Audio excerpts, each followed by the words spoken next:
Good morning, welcome back, chat. How are you? Did you miss me? I have missed you. Buenos dias. Happy Friday. Beefy tried to sneak by, guys. Don't let him do it. I read the Discord stream announcement quickly and wondered for a bit, how can Italy become Michigan? Yeah, what is the stream title? Serbia into Italy, question mark, Michigan? Yeah, I can see that. That's funny. So thank you, Thiefy, for your 42nd month resub. Appreciate you. Thank you to Loxy for gifting it. Also, thank you to Tiberius K for gifting 5 subs. Happy Friday. I didn't put it in your head, but I'm going to, probably. I can't help it. You mentioned the word Friday, and it immediately comes to mind. It's Friday, Friday. Gotta get down on...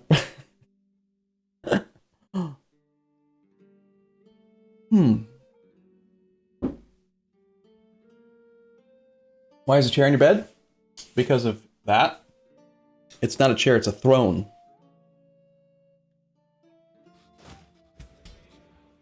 It is the throne of our master. Pancake. So, I'm just kind of poking around in the game a little bit. You guys can't see the game yet, but while I'm doing that, do you have any news to share? What are you up to? I should put a sign that says throne. Oh, that'd be great. That's a good idea. Friday's Napkin Girl? No. Napkin Girl's dead. She died. Here, I'll show you. You go to the ledger, and then you go to previous rulers. You can see clearly here that she's dead. So.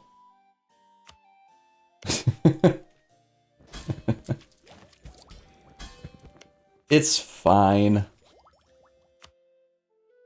Bum ba bum bum bum. Alright, so we became Italy.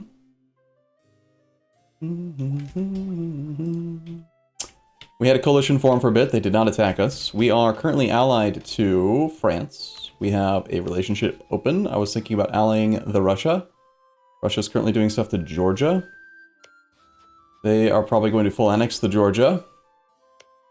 We definitely should ally Russia so that we can maybe take this land just kind of without aggressive expansion slowly over time. It's an option. We fought the Ottoman. We fought the Spain. Aragon was returned to some of its glory, not all of their cores. We still have one more war with Spain to finish that task. Byzantium is full. Syria still needs their land. And Crimea still needs their land. We're looking at the Mamluks as a future person. What else was on the chopping block? We're going to attack Tunis real soon, like. As soon as the truce is up, we did a short truce. Broke their alliance to the Ottomans, nothing else. Just to keep the truce 6 years long. We're going to swoop in and probably take over pretty much their entire coastline. Because we want to establish trade companies in the Tunis node to get an extra merchants and to help steer this trade. Not that way, but this way. The merchant is very useful. Extra trade power multiplier in our primary state, primary trade node, and then also just, you know, more money coming in from that direction. Which also propagates upstream and stuff. What about the Itchery? I don't know. What do you want to do with the Itchery, Craig? Any plans? Any ideas? Wife and I just had your second kid, first daughter on the 3rd. Bought a house, and you close on the 15th. Wow. That's a lot of activity all at once. So, I mean, are you okay? Have you slept? Blink twice if you need sleep.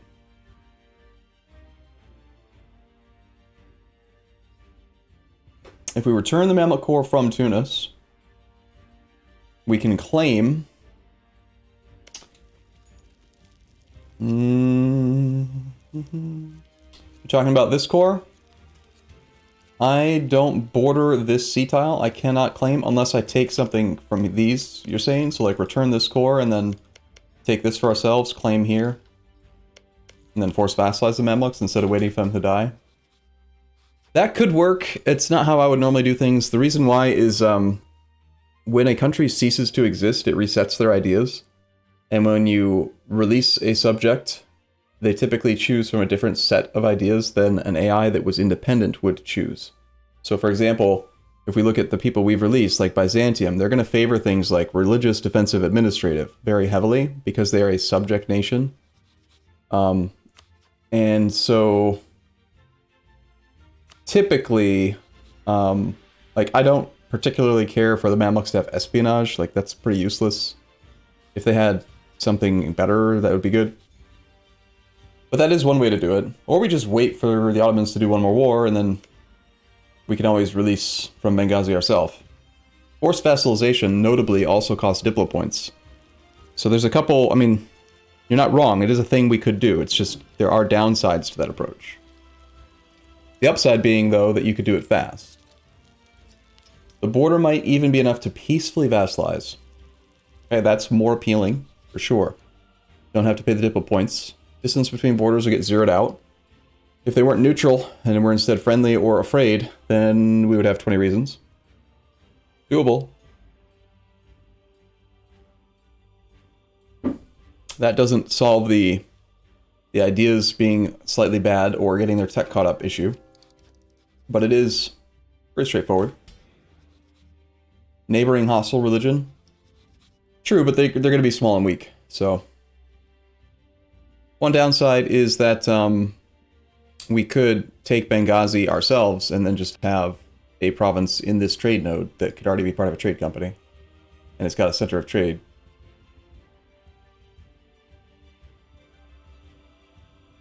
Let's win the war with Tunis before we worry about how we handle that, I guess.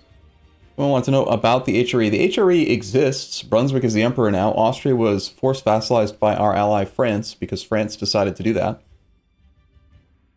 Assuming that they're going to end up using Reconquest on a bunch of this stuff. They may even try to ask us for return core on Trieste, which I've never had an AI do. We probably just say no if they do ask. We wanted to vassalize Austria. It's kind of annoying that they did. I do want to get rid of this relationship with the Pope. Should probably integrate him ASAP. Come back from here. We don't need to be spying on the Ottomans. Before we started the stream, I noted that we are quite a bit low on manpower. We're about 50,000 or so shy of max force limit and out of manpower, so I went through and turned on the manpower edict everywhere. It's not a very efficient use of money, but it does convert money into manpower, which is the same thing as, essentially the same thing as hiring generals and slackening, except that it doesn't reduce professionalism. If you think about it, military points are just money. Which is why usually when I look at how strong we are in a campaign, I look at the income line, not the development, not the great power list.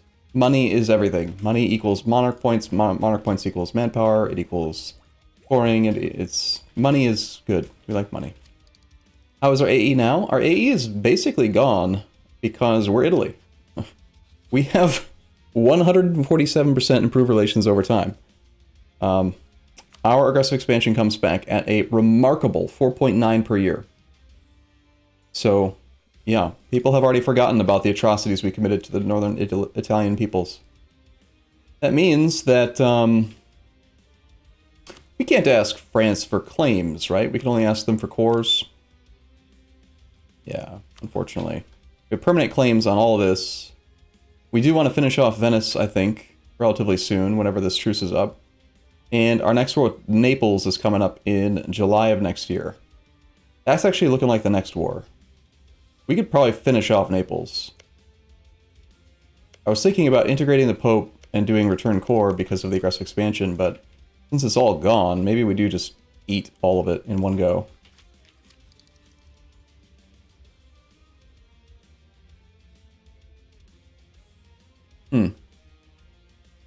We'll see. We'll see. If we need to, I might do... Because the aggressive expansion we get with Tunis is going to be... No one's going to care about it. Which none of these people will care about what we do down here, which is why I'd maybe be able to just take all of Naples. And then some of our next plans are going to be like over here. So I think maybe we're okay to just eat Naples in one go instead of doing 2 wars. It's interesting that we still have the Cossacks, considering that we don't have any steppe territory. It's really interesting, actually. I did not realize that you could just hold a steppe province for 1 month and generate the Cossacks estate, then give it away to a subject and keep the Cossacks estate. I really expected this to go away when we lost the steppe land. We still becoming France? We cannot. We're an end tag, so we're not able to form France. Interestingly, we are able to form the Roman Empire, even though we're an end tag. Or is there a requirement in here? There is not. Roman HRE or exceptions. Ah. Well, then they need to redefine the term end tag, because exceptions are dumb.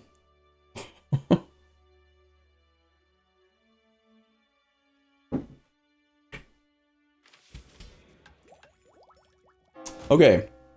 So I think we chill for a bit. We chill and drill. We have almost our monarch point cap in Diplo power.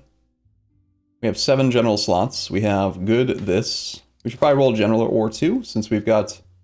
Oof. I still wish... One of the reasons that I don't like to hire admirals is because they show up in the same page as your generals. I immediately wanted to fire this guy thinking, oh, how did we get this garbage general? And then note that it's an admiral. They should be on 2 separate tabs. Tab 1, tab 2, like... Or maybe not a tab, but like a filter. Click it to only show army, click it to only show navy. Unclick it to show everything. Like... Anyway, let's roll a general. We're rolling 7 to 18 with 4 guaranteed. Who shall lead? Does Michigan get hot summers? It's dry heat, so it's not nearly as bad as other places. It's actually, like, it can be 90 degrees up here, and it's comfortable. Because there's a breeze, and it's not wet. Gregor 2-5. Gregor 2-5-1-2. 5-1-2. Gregor. Boom! Ugh. Really? That is like... That is only 11 pips. That is a minimum roll. Yikes. Indoor 7-0-2. Boom. Also, if we're just gonna fire both of you and just pretend like those didn't happen. Who shall lead? Anyone want to lead? Oh, how about Gregor? We haven't rolled him as a general before. Are you kidding me? Dude. How did you do that? You got the minimum roll twice. I mean, once. Like, whoa. Alright. Surely that can't happen a third time. There's no way, right? 2-5-1-2. Alright, seriously, this is the last time. Last try. What are you guys gonna do if he actually gets it? If he gets the... The thing is that he's just as good at rolling a perfect general as he is rolling a perfectly bad general, because the odds are the same. Funny. Ready? 4-5-5-2. 16 pips. Alright. Well, it's an upgrade. Let's see. Do we fire any of our existing generals? I don't like to siege. It's quite low, but they're fairly competent at combat, so... We can roll one more. One more. I feel like we've been getting unlucky so far. I can't say why. Acius. Alright, there we go. 5-6-6-3. That's better, right? 12 and 8 is 20. Best we can do is 22. So 20 out of 22 is pretty good. I'm not going to fire Gregor, because that'd be rude. Let's... Shepherd Twitch, you've done well for us, but I don't remember when we hired you, and you're basically the same as Gregor, and he's new, so... We'll let him have a turn.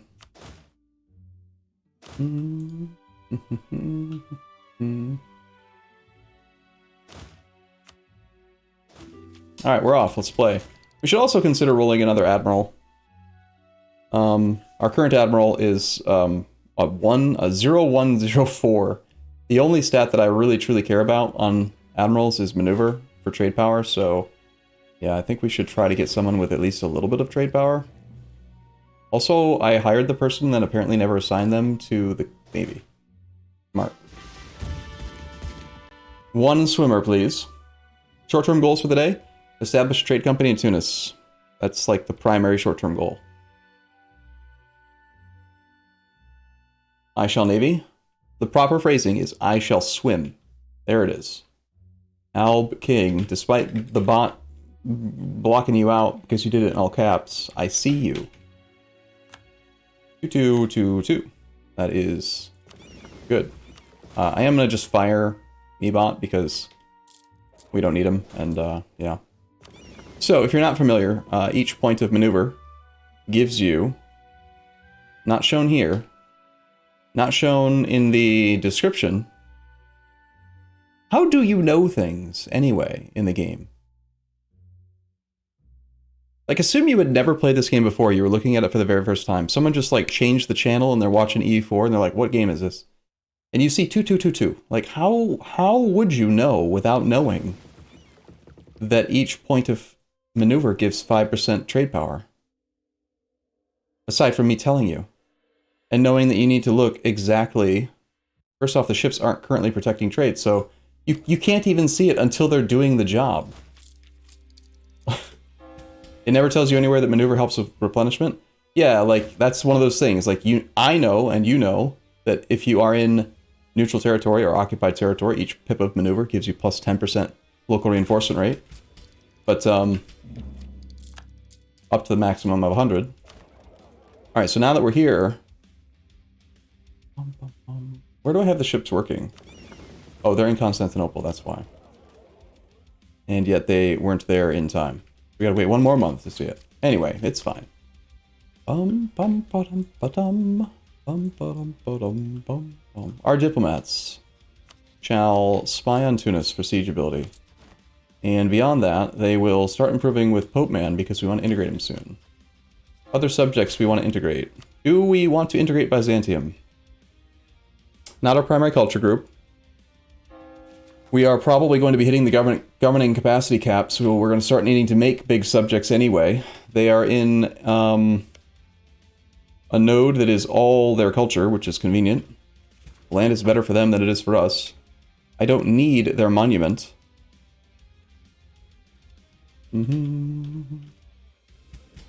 Byzantium can get permanent claims on all this through their missions.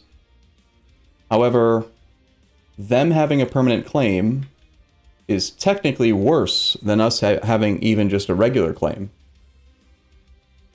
They having a permanent claim saves them 25% admin cost to integrate the land. We have 25% admin cost all the time as part of our national ideas, which basically equals a permanent claim. And then a regular claim also gives 10% core cost reduction. So we could have 35% with a regular claim where they only have 25%.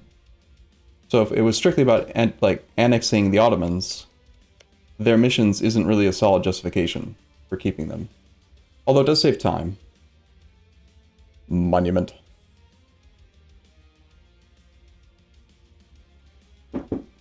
Game case? Did we go back 20 years? What do you mean?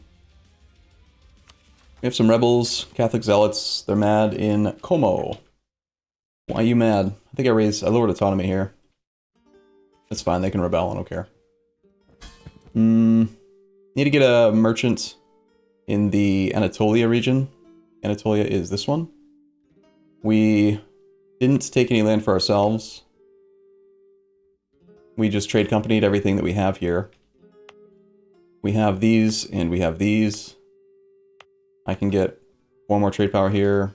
We should probably check to see if we have marketplaces everywhere over here. These will maybe get us a merchant. They're not particularly great buildings to be building in non-trade centers, but it's okay. We'll do it anyway. Good morning. Oh, it was a reply. Okay, sorry. Good morning. Which monument would you consider the best for an OPM CN? OPM CN. Colonial nation? What do you mean by CN?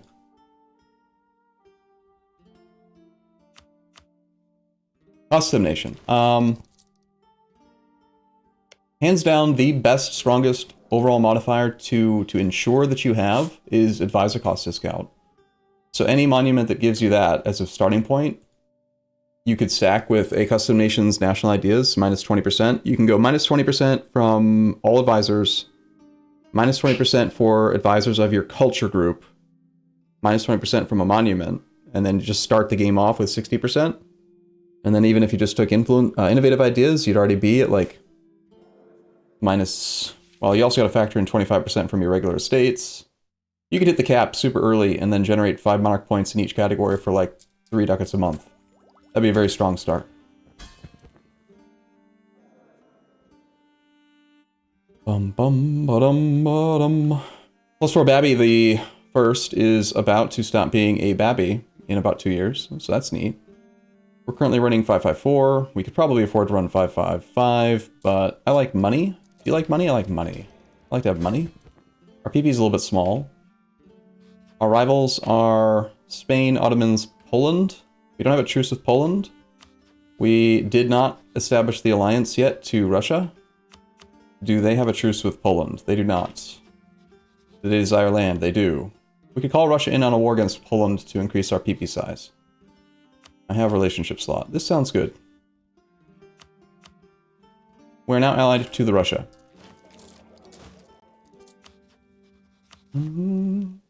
France would also come in on this war if we wanted them to. They don't owe us favors.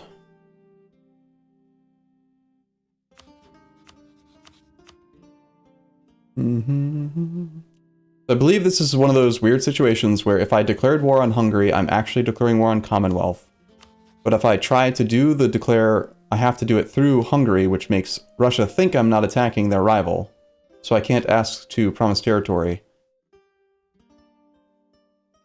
I also think distant war is wrong. I'm pretty sure they would come in on a promise of territory in this. This is bringing in Naples, unfortunately. And I wanted to finish Naples off next year. Maybe we'll just do it like this. Build up some favors with Russia for a bit. That's fine. That seems good. Somebody's asking for condottieri. Not particularly interested in that. We're still trying to bring our troops home. Munich and Wolgast? Yeah, sorry, not my problem, guys. Let's have these guys like go to Mentis and then over to Sarahan. Army can go to Kotor. Keep one army over to protect Byzantium. They shouldn't have any rebels since we just did Return Corps, but you never know. Maybe they need some help. Need to be training more troops. Where's our drill stack? Are you the drill stack? You're basically a drill stack. Need to keep on building marketplaces in here. Need more money. Knowledge sharing to France ends. We offer knowledge to Russia. Russia has loans. Russia? How many loans has you? Of course, you have 1 loans because the AI loves to take 1 loan every time they go to war for no damn reason. They're at 100% war score. Decline in influence in the Orthodox faith. We have tier 2. We only have tier 2 now. We could go back up to tier 3 by enforcing religion on somebody. Like one of our subjects that's the wrong religion. Syria only has 21 opinion with us. Interesting. Aragon is Catholic, I assume. Aragon is very loyal as well. I'm okay with enforcing religion here to get tier 3 back. We probably don't go above 50. We have tier 3. I feel like tier 3 is significant, right? We're getting something in that list that's kind of important. The morale of armies, maybe? Tier 3 seems relevant. Boy, wouldn't it be great if you could know what the different tiers gave without having to look it up on the wiki?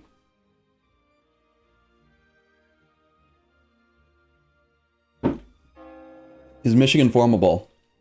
I don't think so. There's like an OPM native nation that lives there. Alright, that gives us a lot of stuff to convert. We're currently converting in Corinth. 7%, 5% in Sidon. We were just helping him out. Since his capital is... Looks like our subject probably has 0% religious unity right now. Since he is not Ibadi. Don't really want to force religion on Syria. Just not necessary. I don't think we're integrating Syria.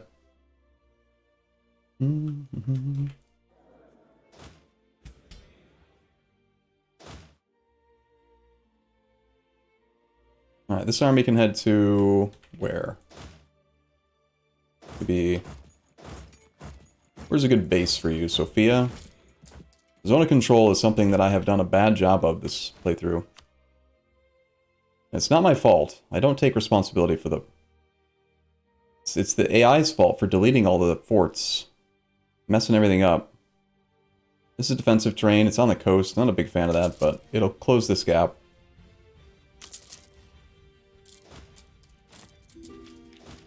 Why is there a chair on the bed? It's really funny to me how often people ask that. I think we are probably integrating Aragon. I don't necessarily... Like, it's okay for them to have our primary culture, but it's better if they have... Like, if your subjects are part of a completely different culture group. You're being more efficient with your accepted culture slots that way. Croatian is not something we were going to accept.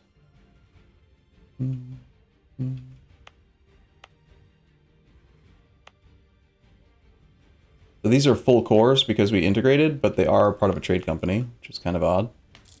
Any centers of trade that need to be upgraded? Upgrade our subjects. If we know for sure we're not going to integrate a subject, we can upgrade the centers of trade without wasting the money. Looks like it's time to do some development. Kosovo must be prosperous again, or something. Almost prosperous. It is the best location to do Diplodev right now. By cost, though, Bevegelar is a pretty good location. Do we have prosperity in Italy yet? Not even. Wow.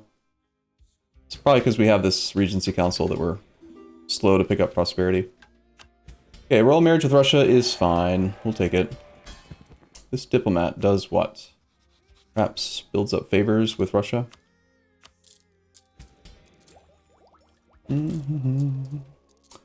Show on hand what part of Michigan you're from? No thanks. Don't wanna. Wow, that button's getting big. If we do enough development, we could click it right now safely. Or we could go for... Why are the clergy so influential? I need to get rid of this so that I can get some more governing capacity from the clergy.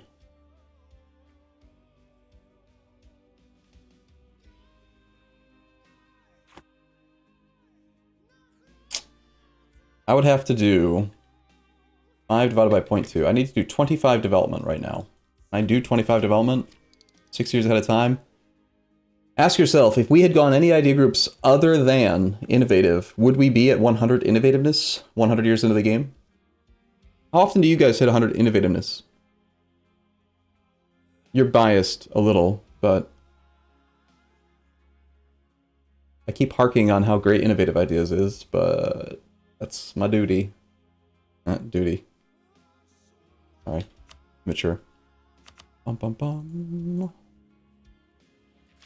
We're doing fine on AE. How long is this? Last till 69. We have 5 more years. These last 20 years by default, so we've got quite a bit of value out of it. I think I am ready to switch back to construction cost, dev cost.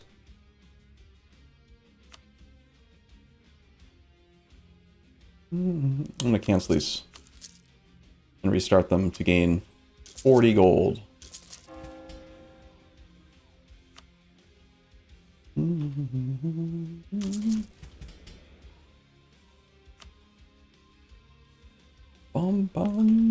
We don't accept this culture, Croatian. Is there more Croatian culture? Part of trade companies. If we got these, would we leave them stated? This is already a state, so that would not be a trade company. Would we keep this? Yes. Is it worth accepting Croatian for just this tiny little difference? Very, very small culture group. I don't think that it is. I think we are allowed to still do development here, though. Reasonably. Let's hold off until we have the development edict back on. Culture convert? Yeah, we could do that. Gain money, lose 5% crown land. Or gain stab, and don't lose crown land. The burghers will become unhappy. The burghers becoming unhappy is okay as long as they go back above 60 soon. And I think they will. They trend to 71, so it'll come back fairly fast, and if I have to, if I'm confident that I can do 25 development clicks, I can always click this first to make them loyal before we do the development. What is this? Oh, we're supposed to be recovering manpower. I guess I shouldn't be training troops, huh?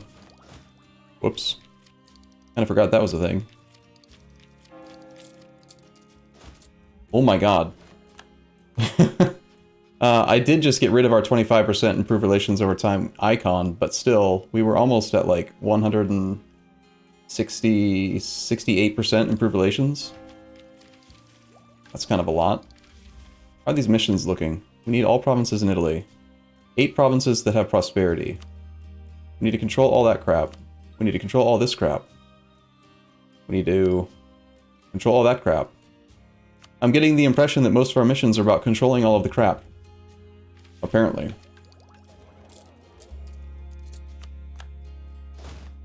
With these guys drilling and these guys drilling, these guys can head to...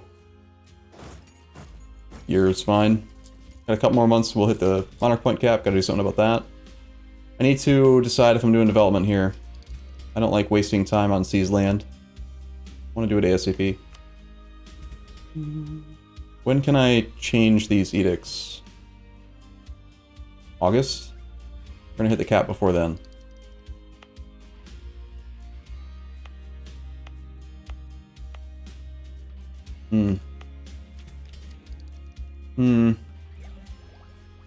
Culture conversion. People often suggest that. Culture conversion's not good. First off, you have to wait forever for separatism to be gone. Second off, it takes forever, which blocks you from building buildings, blocks you from, like, needing to use a missionary or change something else that's going on there. You can still recruit troops, but, like, culture conversion is really inefficient. You're usually better off just spending the Diplo points in development anywhere else. So, we may do a Diplo point bank until August. Use similar color CB on Ottomans. We are slowly doing that. Yes, it is happening. Got about 2 months till we hit a cap.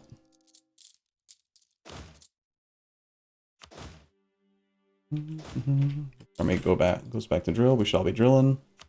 Wolgast ceded land to the Commonwealth. Right now, I'm holding up. I'm doing nothing until July. That's when we're gonna probably declare war on Naples. That'll make us fight the Commonwealth without Russia's help. Russia, we don't need their help, but it would be nice since I'm trying to do manpower stuff to get them to help. Also, we could probably turn on our metropolitans to get back a little bit closer to 100. Under Patriarch Authority. We're at 9.5, not exactly 95, trending up by 1 per year. I think I'll just turn on 1 more just to go straight to 100.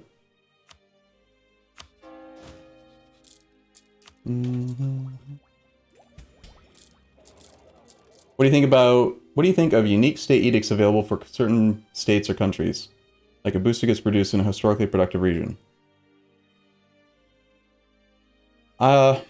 Generally speaking, I think estate edicts are one of the more tedious things they've introduced to the game, and I don't like them. I don't like estate edicts. 2 main reasons. Number 1, it's tedious for the player. It's required to be optimal. And number 2 is that the AI doesn't use them. AI has a very, very rudimentary understanding of state edicts. This is the state edict map mode for France, and Spain, and the Ottomans, and Commonwealth, and Russia.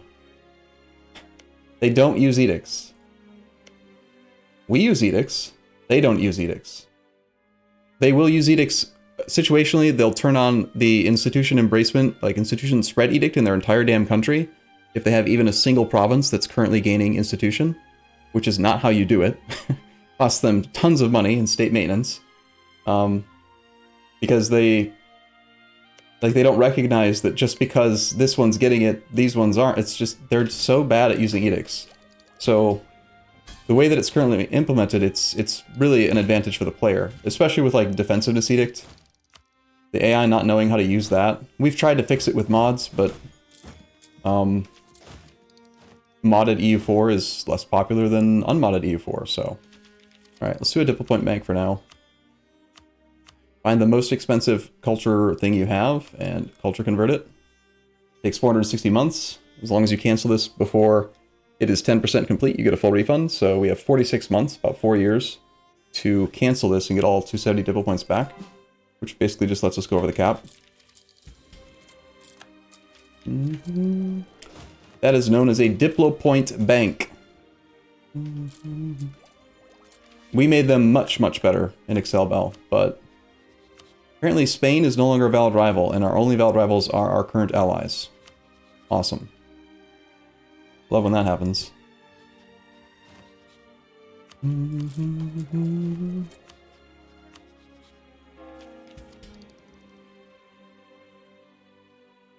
Well, July is in 2 months. I'm actually leaning right now toward declaring war on Hungary, trying to call in Russia on a promise of territory. Separate piecing Naples for the Pope's cores. It'll be a non-co-belligerent separate peace, but Byzantium wants money. This is hilarious to me. Subjects asking you for money because they have favors with you because you gave them their land back. Like, someone messed up the formula. We should be getting favors with them. They shouldn't be getting favors with us. Silly.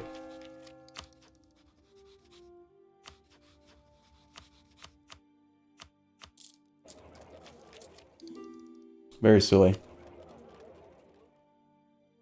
Now Aragon wants money? No. Nope. This is not benefiting us against any of the people I'm currently spying on, right? It is against Naples. Okay, what about here? Can we get a bonus to Tunis? We could temporarily. No, it's too important that that merchant's in the primary node. If I do declare war, we're going to fail the mission, which will lower the loyalty equilibrium point of the nobles by a little bit. Not the end of the world. We could slacken standards. I need to get to like 90,000 manpower.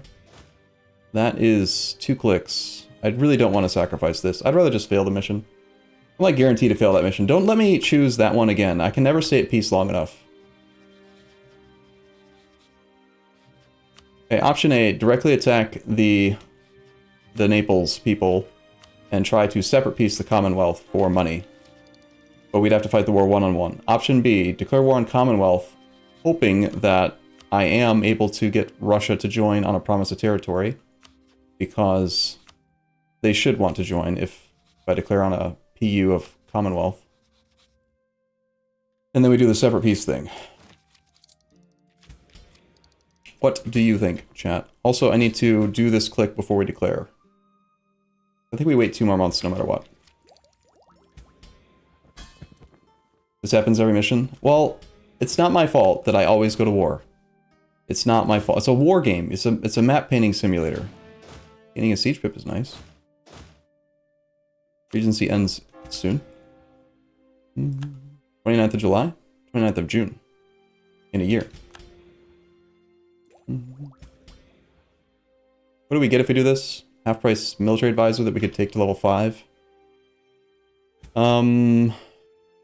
Is it worth a slacken? Slacken standards is basically 320 monarch points. Am I willing to spend 320 military points to get a level 5 person instead of a level 4 person? 320 months to break even. 26 years. The person that you get is going to be age 30. They typically do live to age 60 or so. It probably does pay for itself in monarch points. But it also means we're not running discipline. The advisor would be a land force limit modifier advisor, which actually reduces our professionalism gain from drill. And I don't really need the force limit. I think not. I think I don't care. If it were a different advisor, like Morale of Armies, or National Manpower modifier, or Land Maintenance modifier, then I would do it. Set rival before declare war. Apparently Spain is now a valid rival again, so we'll just re-rival them.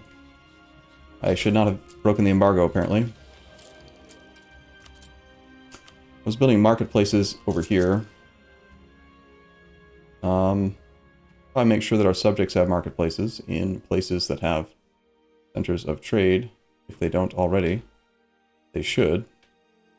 Is there one in Palermo? There is. What over here?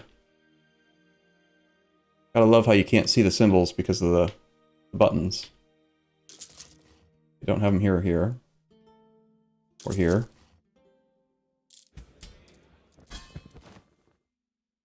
Any other centers of trade that we need to upgrade? Looks like no.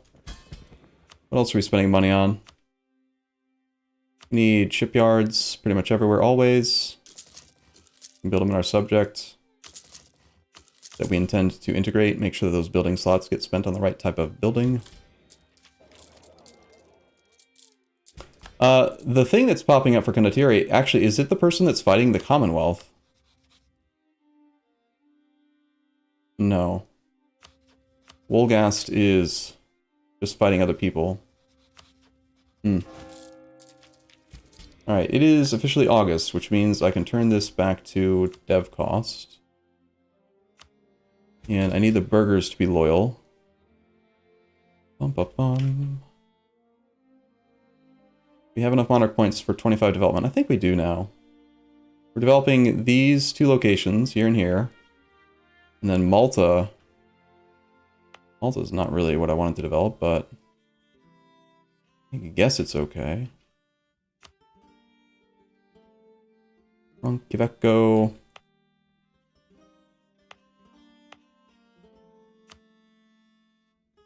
Okay, and a little bit in Corsica is reasonable as well. Basically doing it like everywhere. Trieste.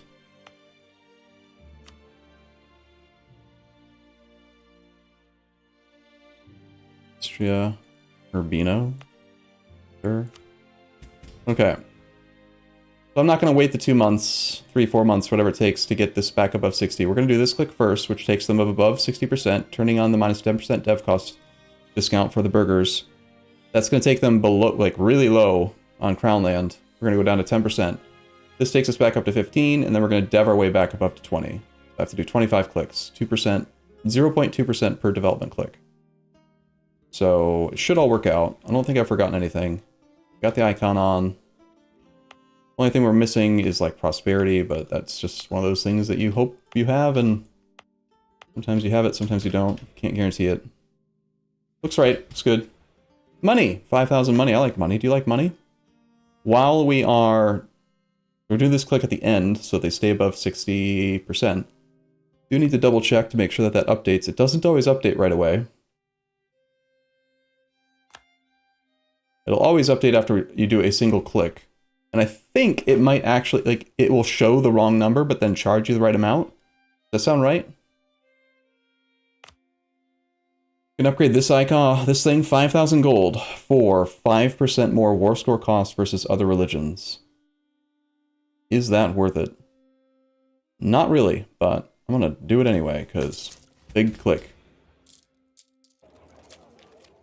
Watched Rambo 4.5 after I mentioned it was a good movie. I think I'm not American enough to feel it. You didn't like 4 and 5? I said you should watch the last one. Rambo on Netflix. Maybe a stupid question, but when/how do you decide to develop a certain province? That is probably, aside from like talking about trade in EU4, that is probably the most complicated question there is. It's very complex. I can give you... There is no simple answer is the problem, so it's hard for me to answer that because people... It's a great question. I like to talk about it. I try to just give you a constant running, like, these are all of the thoughts that I'm having. So that it's easier for people to pick up, but basically what I like to do is, rather than try to develop by the location that currently gives you the most direct benefit, this, well, for example, if you click here at the top of local tax value, this one is the most efficient money, like the return on investment's the best. Monthly tax income 0.14 for only 35 admin. This one's going to give 0.11 for 32. So this one's cheaper, but it's got a worse exchange rate. If you say 0.14 divided by 35, and you compare that to 0.11 divided by 32, you're going to see that this one's the highest. And that's how that list is sorted. Same thing with local production value. This one's taking the net monthly income of 0.66 divided by 60 monarch points, and then that's how the list is organized. If you organize by this one instead of this, it's organizing by the current production efficiency multiplier. And that's the important thing, is the current production efficiency multiplier. It's not talking about what it will be in the future if you build a workshop there, or if you build a church there. It's not talking about what it will be after the autonomy goes down to 0. So rather than worry about the current impact, I almost universally will organize by the lowest, cheapest cost, because I know as long as I personally don't include my trade companies, that even if there's 38% autonomy in Malta, I don't care. It will eventually be at 0%, and that's all that matters. So I sort by cost. You want to do the cheapest cost provinces. That gives you the most total clicks. The most total clicks gives you the most long-term benefit, and the most crown land, which is a big driving factor for me here. Beyond that, other considerations are its location, whether or not it is necessary to hit the next multiple of 10 to add a building slot, whether or not you are trying to develop a specific trade good because you're trying to hit a certain amount of control of a trade value, like a thing. For example, if we're talking about strategic goods, sometimes you develop inefficiently because you want to have more paper so that you can get this, for example. We currently have 2 trading bonuses. If we develop paper a bit, we can pick up an admin tech cost -5. When is that correct to go for? It's complicated. Like, how do you value 5% admin tech cost? It saves you 30 monarch points per tech, so you don't want to spend. You don't want to go too crazy pushing for it, but how crazy is too crazy? See how it's a very complicated question. We should have some paper provinces. I don't know which ones we have. Like Genoa, for example, Rome.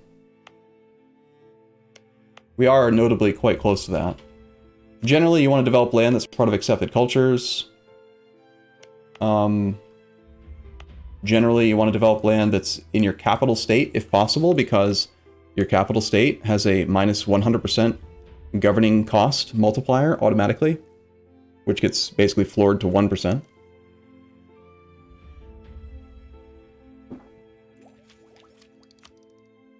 Generally speaking, Diplo Dev is the most valuable, followed by Manpower, followed by base tax.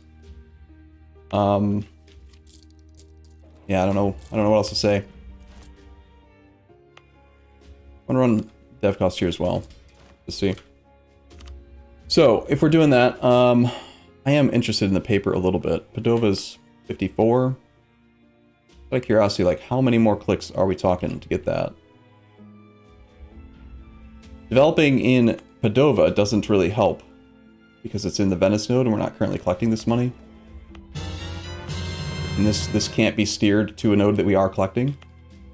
So pretty sure that would have no effect. Unless market share tracks the amount that's in the nodes that you have.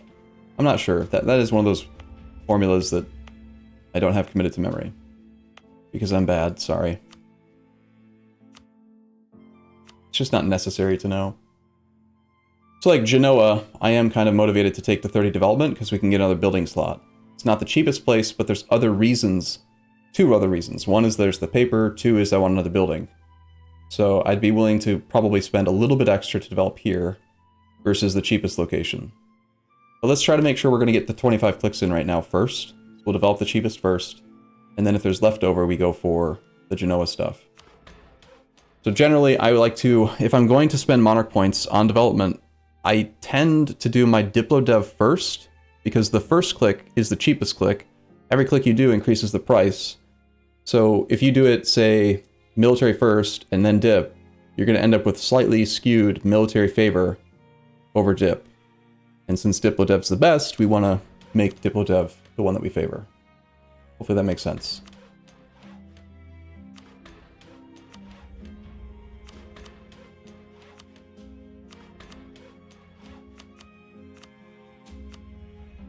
Every now and then I like to resort the list so that it reorganizes it based on cheapest cost again.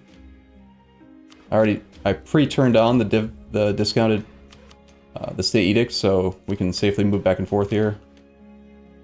So we do as much Diplo dev as we can until it's no longer possible, and then now we're at 38, 39, 40.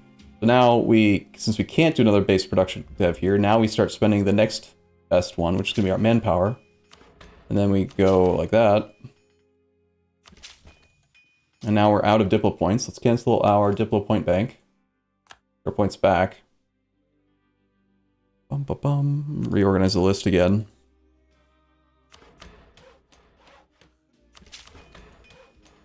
Maybe save a few points for developing paper. I'm sort of motivated. I think we're going to end up with way more than 25 clicks right now. This is kind of getting pricey already. 40 is kind of a high number. Oh well. We want to be ahead of time on admin points. I'm not spending admin points here for multiple reasons. Again, it's a complicated equation. Number one is it's the least valuable type of development. Churches are pretty bad. They're a very bad building. The effect that you get is really only good on the tier 1 version of the building. The tier 2 building is really only worth building if you are trying to get missionary strength. So I know that I don't want to spend my monarch points on development right now because I want to be ahead of time-ish, and I'm planning to do administrative ID group next. So I'm okay with like running the cap on admin points. What happened since the stream started? A lot. I don't know. Watch the stream. Watch the VOD, man. If every person that shows up asks what happened, then like it's just a constant replay of the entire stream. Why not just watch the stream? On the province window, there is a number of production ratio of a good relative to overall. Okay, sorry, say again. On the province window, we're talking about this screen. Talking about this 1.8 out of 74.89. So, okay, this is confusing because this is the production leader is calculated based on what you're producing. In order to be the production leader, you have to have at least, you need to have 10%, I think it is. Or no, you just have to be the lead producer. It doesn't matter how much you have. You have to be the person that makes the most. So if you make the most of the thing, you get the production leader bonus, which then also gives you an extra. Find Venice. They are the production leader of glass. So you go to glass, look at goods produced, and you'll see that they get production leader plus 10%. So whoever the production leader is of each trade good gets an extra 10% goods produced just because they are the leader of the production. That is completely separate from the trading bonus. They go hand in hand because typically if you produce a lot, you will trade in it, but the trading bonus comes from how much of that trade good runs through your trade node. So we don't produce the most glass, but we are trading in it because we have 29.3% market share. Market share being like, of all the glass in the world and where it's produced, how much of it ends up stuck in a node. So like if glass were produced in Asia and we were forcing it around the coast, we could get it as a trading bonus in Genoa. But if it got held up in the south tip of Africa, then it would give those countries the bonus. Yeah, I mean, there's a lot of little micro things you could do. Like, you could sort by production leader and like see like how close you are to being the production leader. And like, I mean, if you wanted to, you could maybe try to even justify doing development just to become the production leader. But it's, you know, it's fine. It's fine. Generally speaking, increase your trade values and then you'll get all of the modifiers and you'll be happy. All right, so we canceled our diplo point bank. We clicked our button. We stayed above 20% crown then to avoid the 0.1% monthly autonomy decrease from being between 10 and 20. And now I think we're ready to declare our war. And we are going to fail the mission intentionally, even though it's going to piss off the nobles, which is sad. I will train more infantry. Our supply here is very good. Let's just train all of the manpower into infantry. Could keep a little bit for reinforcement, perhaps, but... So option A, again, was direct declare on Naples. I think we are going to try to do the pull Russia thing in. Just double check Russia's not currently in a war. Russia doesn't have a truce. They should be willing to join this war, even though they say they won't. It's not technically a distant war because they're assessing it as in, if you attack Hungary, that's a distant war. But I'm not attacking Hungary. I'm attacking the Commonwealth via Hungary, which is weird. So yeah, let's go ahead and do this. If they don't join, it shouldn't be a problem.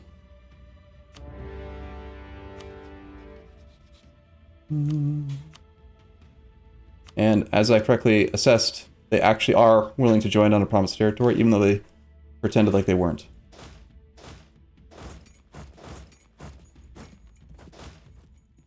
Let's pull off one of our stacks, have a different general do this drill. If you go to here, we've failed our agenda. Gain admin points and admin tech cost minus 10. Okay. That comes from having a high-level advisor. That was a free stab event. These armies will be needing to participate. Got you. We got 1, 2, 3, 4, 5, and then the drill stack. All 5 armies are deployed. We're good to go. I do not want to lose prosperity due to the Naples Navy, so I'll probably pull the boats back and try to prevent them from doing any annoying blockades. What are you doing, cat? Stop that! Bad cat.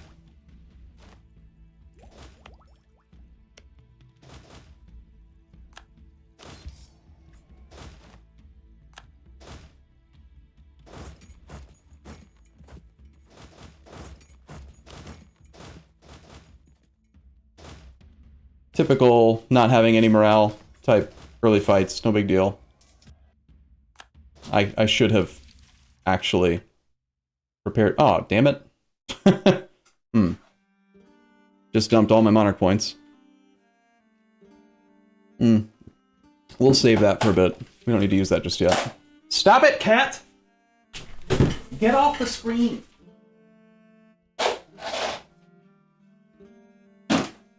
Here's your battle cap.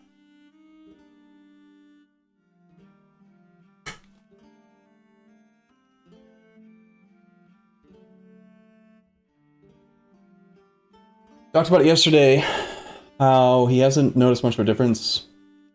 I already knew reserves taking morale damage and was avoiding it by sending armies piecemeal into large fights. Yeah, so that might explain it. Like, we're still not really. I don't actively seek out large fights, you know, because did I not re-rival Spain? Oh, he stopped being a battle rival again. We outdeveloped him again. Annoying.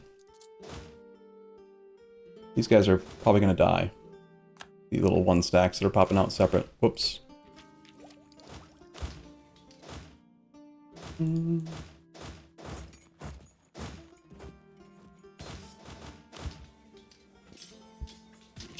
Yeah, against the Commonwealth, I definitely should have given myself a couple months to prepare morale. I'm in the habit right now of not taking the AI very seriously. I don't know if you can tell. Like, I don't respect them. When I don't respect a country, I keep my army drilling on their border to get every last little bit of stuff that I can get. Professionalism from drill. Okay, we probably do retreat from this fight as well, in order to recover our manpower, our morale. Better to be on our own train if we want to try to do that. This is just a pure drill stack. They can keep drilling. And this stack can go here, and this stack can go here. We'll hold off for a sec, get our morale back up. Fleet is wanting to go here to protect prosperity in these places. That is 17 galleys owned by Naples, who has... You have crap that makes your ships good? Are those galleys gonna murder us? Probably gonna murder us. We should probably get out.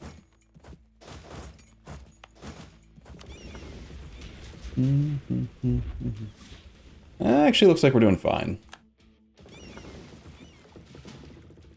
Go back to spying on Naples for future siege ability. Bum, bum, bum, bum, bum, bum, bum, bum, bum, bum, bum.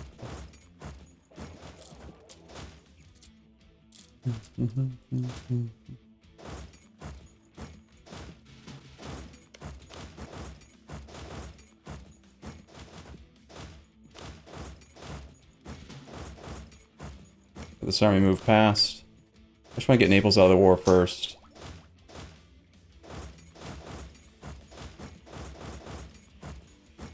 So we did call Russia in. They'll take care of the Commonwealth for us. And keep our PP big. This war really shouldn't take too long to resolve.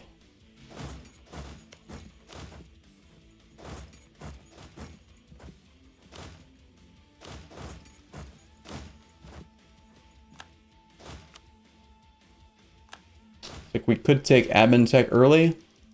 Since we're going for an administrative ID group next, we'd prefer to take it with no penalties for being ahead of time while sitting at like 999 points.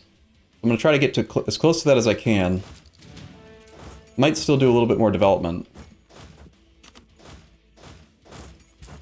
As soon as the burghers become happy again. I'm not paying attention to that fight.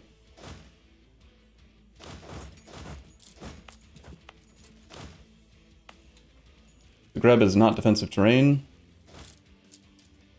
That is a lot of Polish soldiers. 232,000.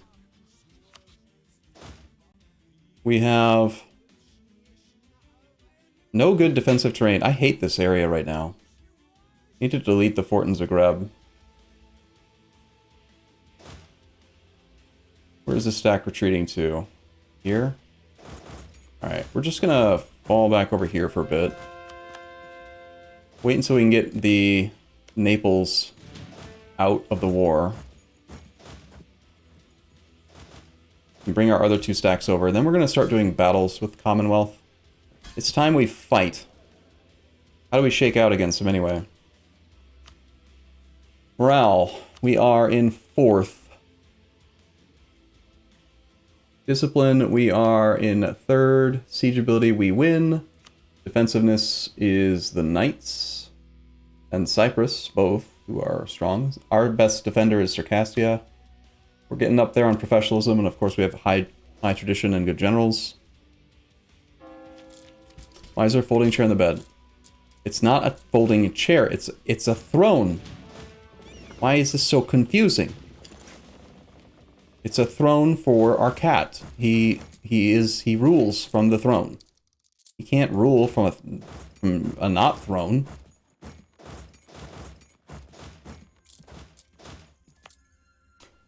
They apparently do want to fight us. Abruzzi has fallen.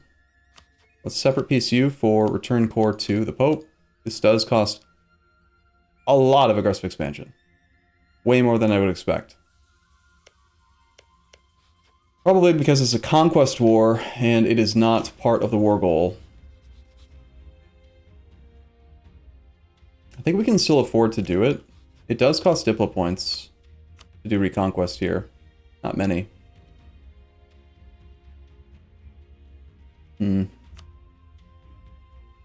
Alternatively, we could just white peace him, similar to what we did with Tunis. Just do a 6-year truce, break his alliance to Commonwealth, come back and full annex him in a conquest war. That might actually be less aggressive expansion than trying to do this reconquest versus a non-co-belligerent. You get 4 back a month? No, we don't. We get 5 back, almost 5 back a year. AE is yearly, not monthly.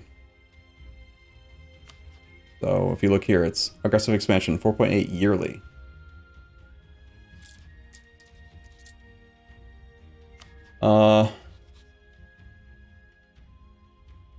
Yeah, I think it's best. We're going to end their alliance to Naples. They probably just pick up a different alliance, but I'm gonna do this.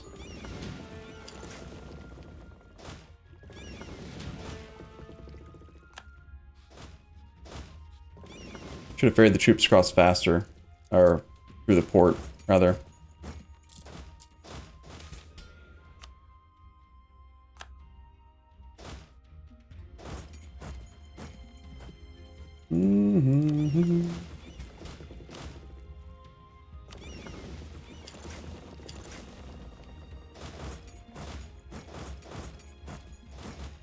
Okay, so we are fighting like one-on-one fights now, and I'm willing to take them against the Polish. They have a discipline advantage, they have a morale advantage, they have a tactics advantage. We have infantry combat ability most likely, 15% infantry combat ability that they probably don't have. Can't tell because they hit it in the interface, but stop it, cat. How are we doing on reserves? Do we have any? We have 15,000 reserves still, so we can keep fighting for a bit. Need to save that siege. We're black flagged here. Cat! Stop it! You want to spy on the Commonwealth.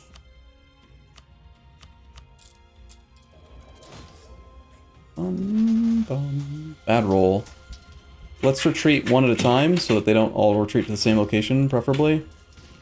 And suffer attrition on their march. Okay, so we lost 15,000, we killed 7 and 5, about 12, round up to about 13. Pretty close. Not a great fight. Again, this terrain is not favorable for us, which is not what I'm trying to accomplish. Cat, stop it. We lost Zagreb right as we are arriving. This navy can go back to protecting trade in Constantinople. Attached damaged. Should be able to take Zagreb back quite quickly, though. Fortunately, we missed it right there. See behind the better siege leader, you have 5 siege pips, you have 3 siege pips, so you can retreat one province to reinforce if necessary while we take that back. These other stacks need some time to reinforce. Now we have our full army. Man, I have a fort in Split, too. God, these fort... The AI has done some weird shit with forts in this playthrough, man. I hate it. Might want to keep our transports, actually, so that we can do boat bombing type stuff. I think I'll bring them back.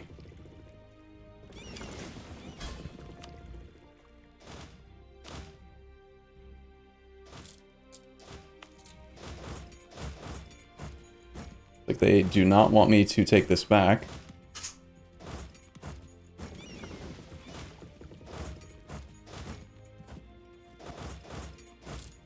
Cat is going absolutely nuts right now with this bottle cap.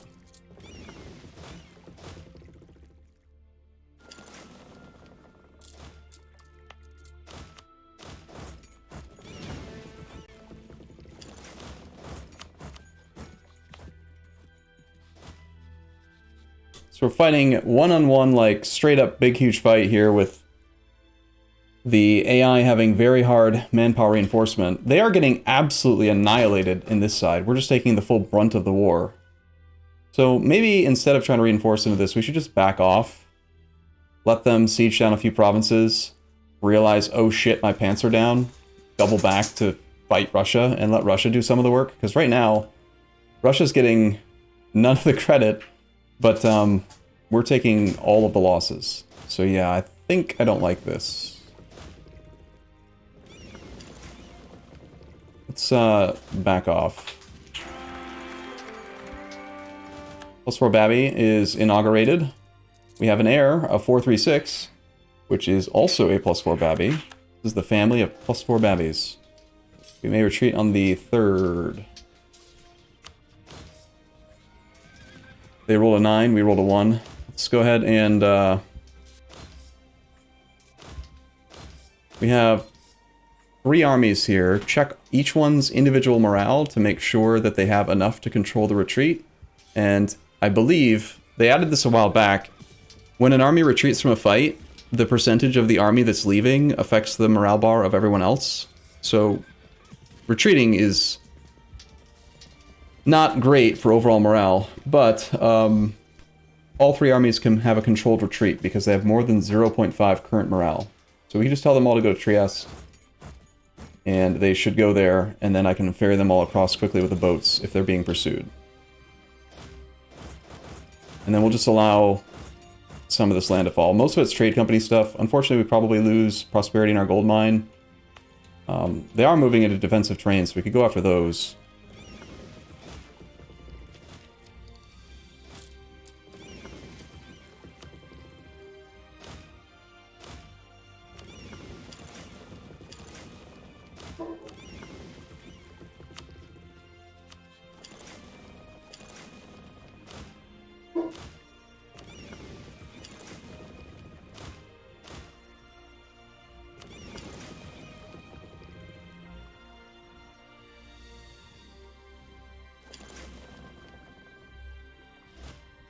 Take our recovery tick. Some of the ships still need reinforcement.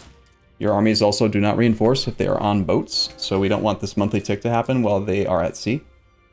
We'll reinforce both stacks. This army probably should move down and into a much more safe location.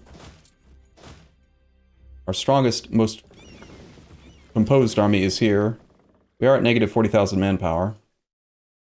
I think I'm going to consolidate this stack of infantry. And... and that one. And this one.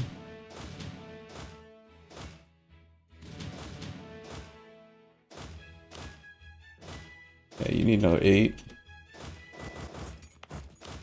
You need another 5. You need another 3.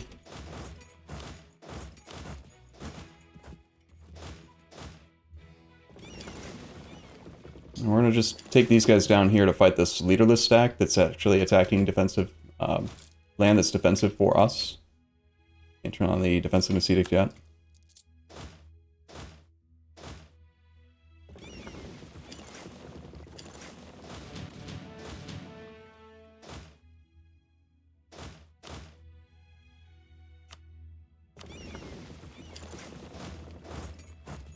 And notice how they immediately run away, which is good for us. No forts that we can defend here.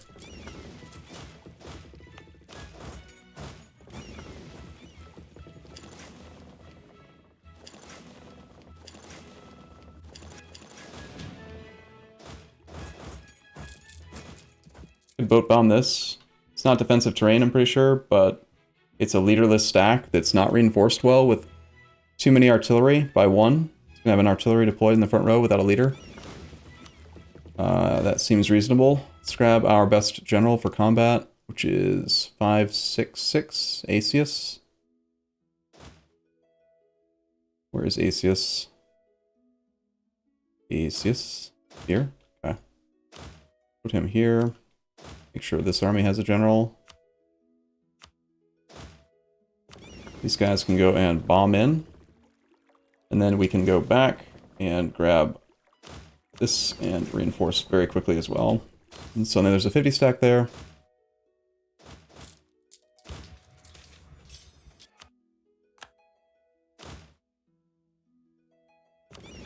That is a interestingly large number of artillery.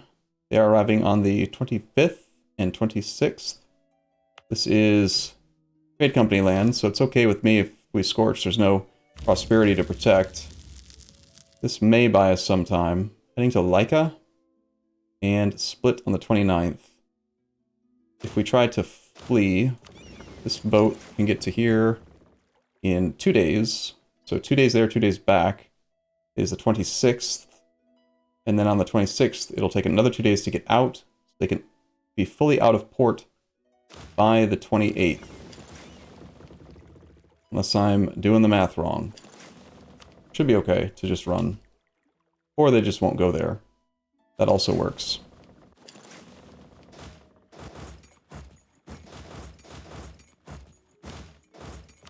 I'm going to keep ferrying these troops away from this front.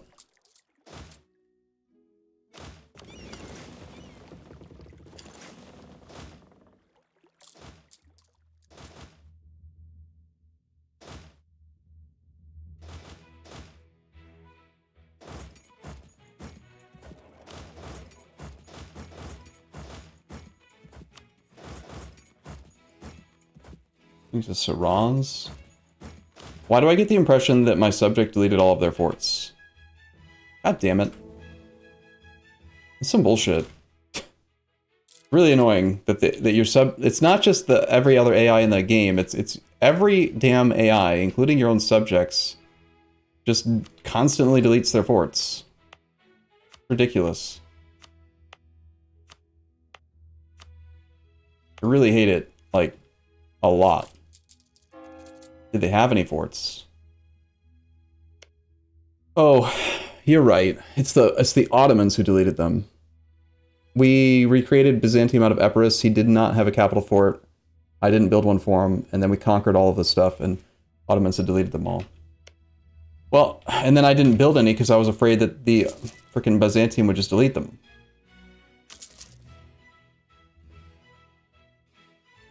Like they do, you know?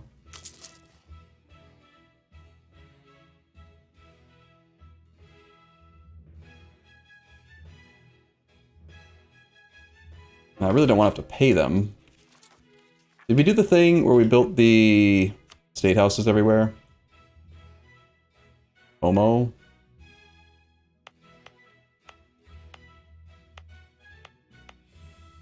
Okay. This is too tedious. I don't want to do it.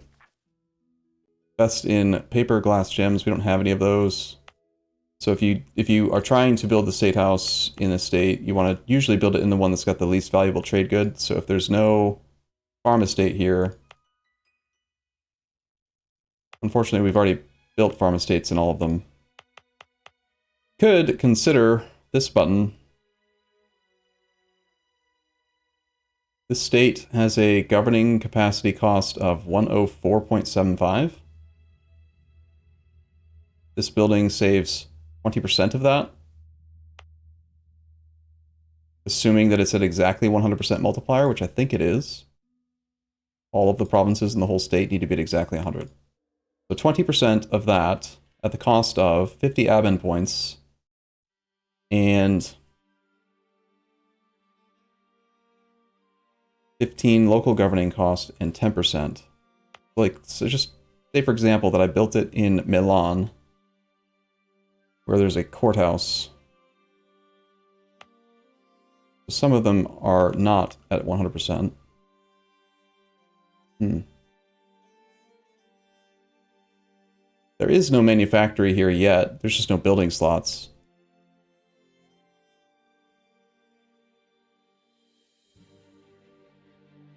The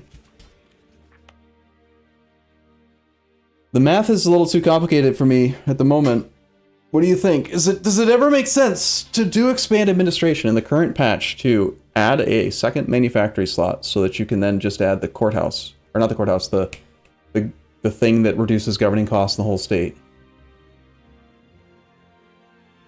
Vassal AI can't delete stuff. They're not supposed to be able to, but they can again now. The church is probably, well, in this province there's 15 base tax. It's actually kind of useful in this location.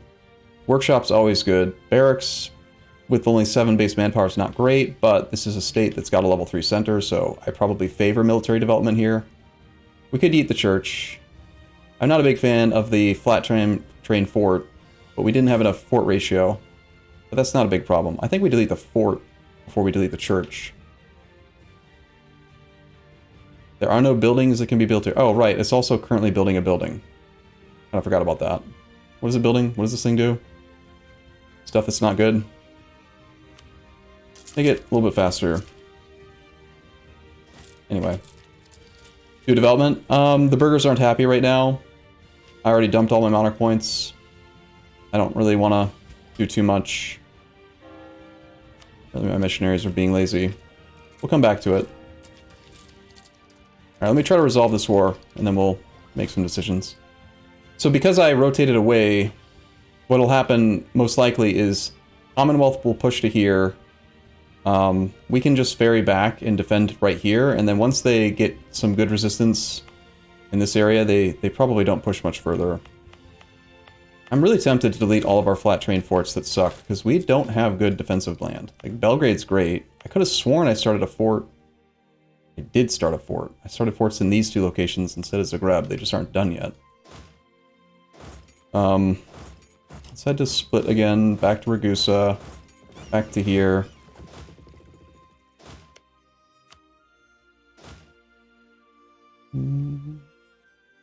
That is not defensive for us. Bohemia's army and Hungary's army are a lot easier for us to fight. Well, we keep 2 of these stacks here to try to fight these 2, just to force them back. And the rest of these can go.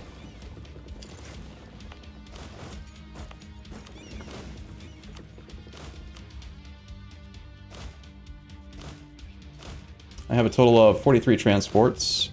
13 and 26 is enough. We could ferry the extra infantry at the same time.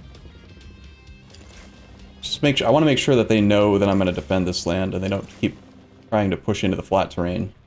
They're going to keep taking flat terrain battles though. That's what I want to avoid, because they hurt us a fair bit.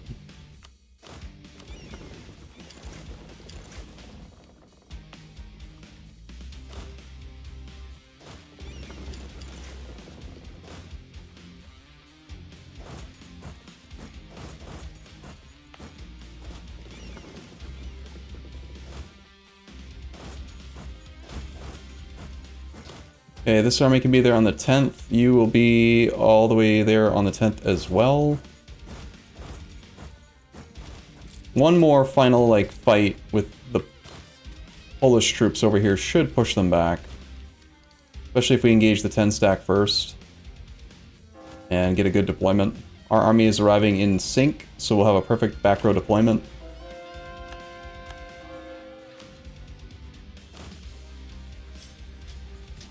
Of course, they roll a 9, and if they don't think they can win, they won't reinforce, then this is probably the last fight we have to win against them.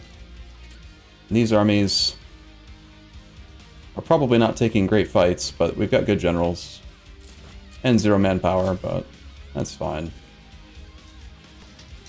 Those are 2 leaderless stacks of Polish soldiers.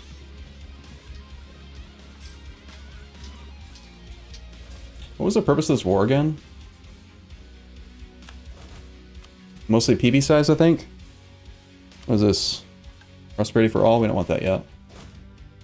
Do we want to take another fight with a 22-2 leaderless stack? I think yes. 13th and 14th. Okay, so you need to slow down by 1 day. 14th and 14th.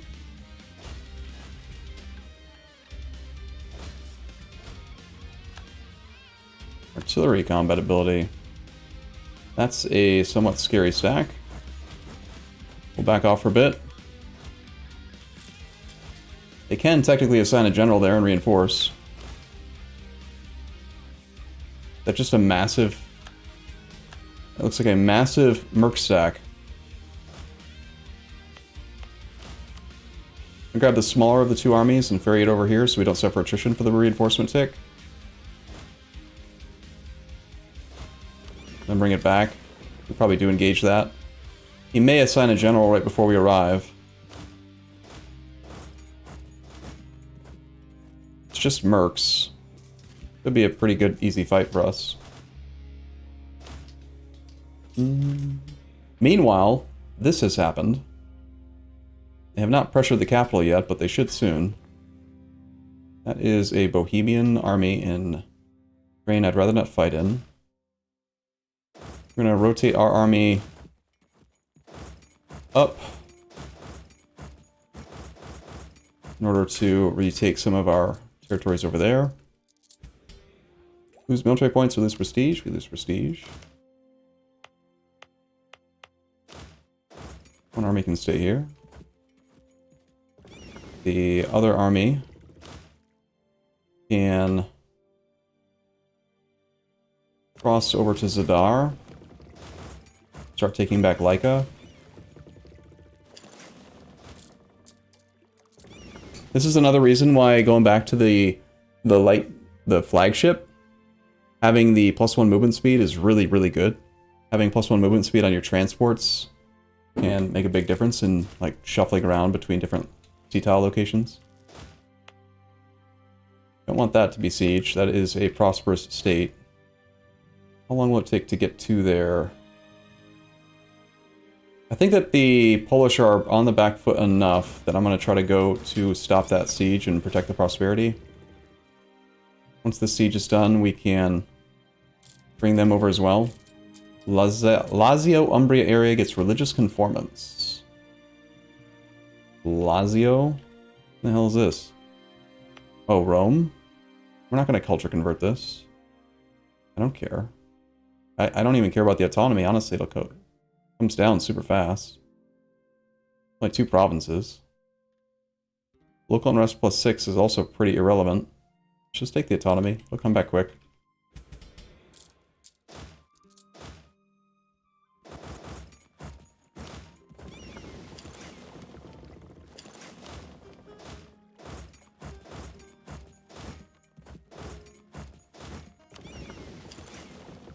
We can have this stack start trying to take back Zagreb.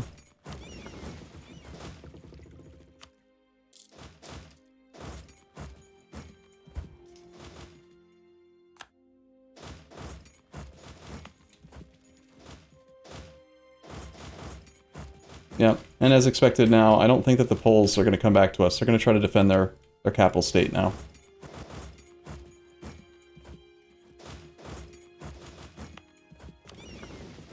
Is it okay to say the Poles? Or is that racist? Am I racist for saying the Poles? Not trying to be if I am. The Poles, the Polish people. Am I supposed to say the Polish people? Not the Poles? We've lost the siege of Kovno. So Russia is now transferring some forts to us. We should be giving them to Circassia if we know that there's no chance that we're going to take the land, because we have 28% defensiveness versus their 50, and visually it really, really, really helps at a glance to be able to see the forts. The disparity between this coloration and this coloration is a huge indicator for me for where forts are. That one also needs to get transferred. Poles is like Swedes. Okay, so it's not? Good. Did I just get cancelled? I hope not. One of our subjects does actually have troops. They are in debt, I would assume. 1,100 gold in debt, which just means that they're going to delete all their damn forts. I guess you kind of have to, like, pay off your subjects' debts now. I kind of hate it, but maybe that's just a thing. I guess I'm okay with subsidizing our subject. Although I could also just make that money disappear into the ether by integrating him. You know? Here, let's give him like 10 gold a month just to keep him afloat, hopefully.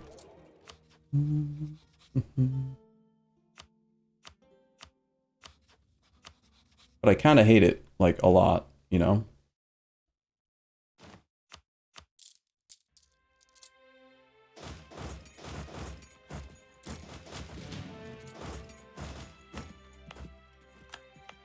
Now that these forts are done, I am definitely going to be deleting flat terrain forts.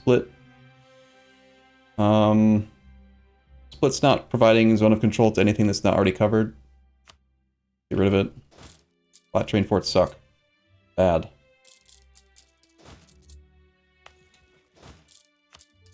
Honestly, I think we just straight up delete Zagreb now. We've got this fort that will be done soon. That'll project into these ones, and then we have probably going to take Crane at some point. I should have a fort in Istria or somewhere around here. The Zagreb fort is just a liability, and so it's dead.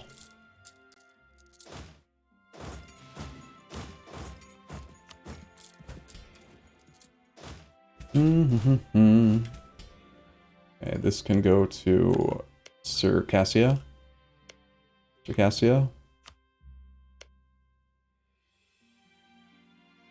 I can't transfer because it's being besieged. I think that I've transferred all of them that I can.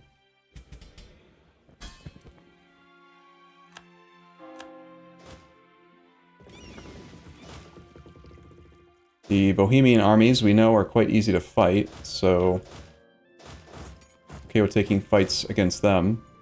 Let's go after Hungary's occupation soon.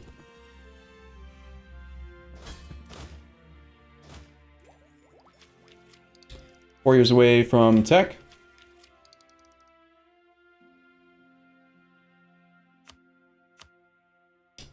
We are on tech 14. Looks like some of our subjects are on 14. That's why it's showing that we can upgrade, even though we don't have the tech ourselves. I assume that the Polish did not go to 14 yet. We could go early. We don't gain any innovativeness out of it, but getting access to tech 14 does give you +1 siege advantage against lower level forts that are considered obsolete. That is a fight we don't want to stay in. Should not have let that happen. Just build a fort in both of these defensive provinces.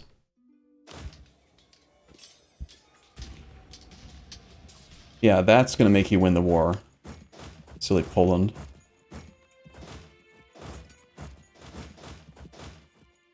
Do not think we are strong enough to push in on that fort. Let's actually fall back. Pretty tapped on manpower. Negative 32,000. Total losses in this war. We have lost 105,000 troops. Russia's lost 109,000. Pretty much solely due to attrition, because they can't manage their armies. The Poles have lost 147,000. We've done 85% of the work. Can probably knock out Cyprus and the Knights. I can focus on that. Galleys to delete.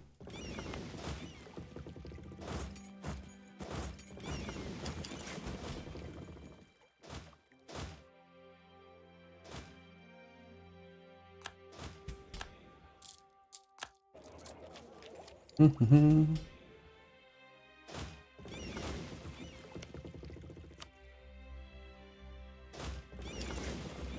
make sure we got a good siege leader here. 5 siege pips. Let's have Gathis go here. Double check, make sure that we didn't unassign a general from somewhere important. I do want that army to drill. I think we actually want to go back to just drilling here. Now that I've deleted those forts, is there a safe location to drill? Ragusa is hills with no fort.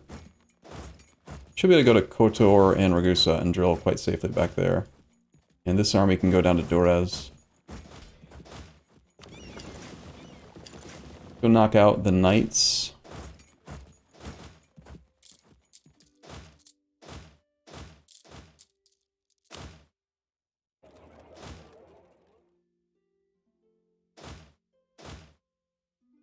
And actually, I'm going to swing them one more province over so that they're all in the same sea tile.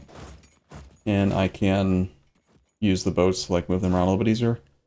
Split and Ragusa are quite appealing. So is Zadar for that reason.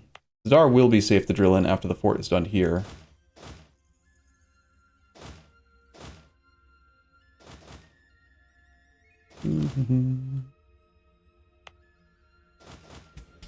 When do we do Ambinar runs? As soon as we're done or bored with vanilla EU4. I mean, long-time viewers know that we kind of reached the point where there's not much challenge left a while ago, but we're kind of playing through the motions anyway. We could take tech 3 years early, waste 180 monarch points to then start doing an idea group. That idea group saves us monarch points for sure, and will potentially allow us to activate a policy that does something relevant. We still lack a diplomatic policy. We go administrative ideas next. We do not pick up a diplomatic policy, unfortunately. Like losing one monarch point a month.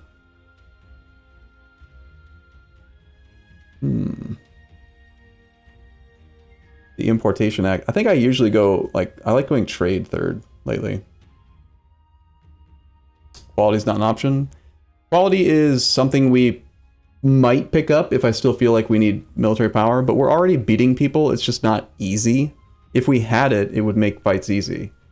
They would probably avoid our armies and allow us to siege them out. I don't think we need it. I'd rather focus on things that increase monarch point efficiency still. So economic for the dev cost discount or administrative for core cost reduction are both high on the list. Economic also does not give any diplomatic policies. Economic would give us 10% artillery combat ability, so a little bit of military power. Income and force limit from vassals is also pretty useful. Economic is not strictly necessary for campaigns. Admin is an essential idea group. You can really never go wrong picking up admin ideas, especially after you have influence. Because even if you get nothing else out of it, other than 25% core cost reduction, and the policy minus 20% diplomatic annexation, those two things alone is enough to make it worth it. Everything else that's in the group is fluff. The admin tech cost is efficiency. This is more governing cap, but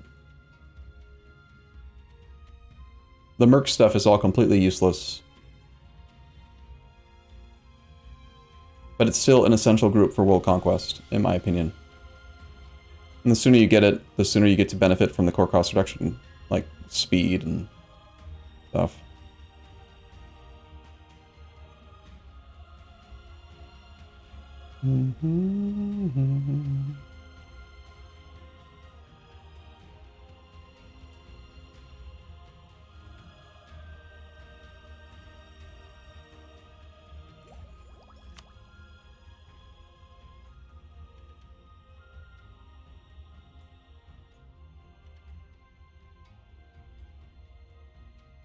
Yeah, for me, there's like 4 groups that are on the list of groups to consider. It's trade, diplomatic, economic, admin.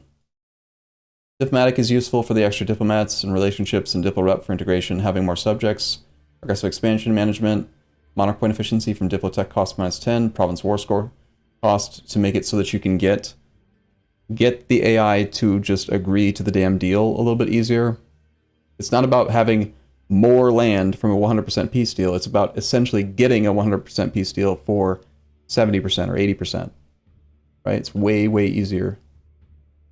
No, I have not taken humanist ideas in like 5 years. What the main change they made that made humanists complete garbage is when they made it so that rebels weren't random. When they changed it so that you could see rebel progress, see where the unrest is, and you can. And then, later on, they added the ability to suppress rebels over states. Humanist is completely useless. The main argument for humanist way back when was when any amount of unrest could randomly trigger a rebellion on every monthly tick. Then, you had no idea if it was going to happen, so getting rid of unrest and having years of separatism reduction was really valuable. But, no, humanist is basically unplayable, in my opinion. So I could see, I think it's going to have to be an economic or admin type thing. I've been earmarking my admin points for an idea group for a while, so either one would work here. It just would depend on what you prefer. If you want to play tall, you go economic. If you want to go wider and do more coring, you go admin. But if you take economic now, it's with the understanding that the next time you take an administrative idea group, it's going to be administrative. Like you're gonna take them both. It's just the order you're trying to decide. This one's more blobby, this one's more play tally. And that's about it, really.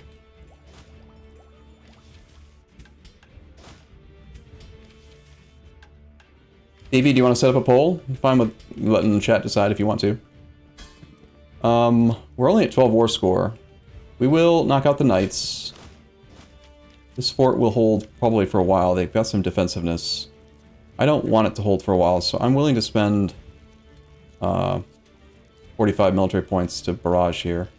Is it already a level 4 fort? No. We just don't have the ability to reinforce well because we have no manpower. I think I'm going to regroup like all of my infantry after this war anyway, so let's consolidate all of our other armies down so that we can then hopefully reinforce this stack and get that extra bonus. You don't know how? Really? But you're the ultimate moderator. I feel like moderators can do that, can't they? You guys can create polls. I think that you can just, here, we used to do it like this. Exclamation pol space new. Text string for the name, which idea, group next. You'll see it in just a sec, I'm typing it out.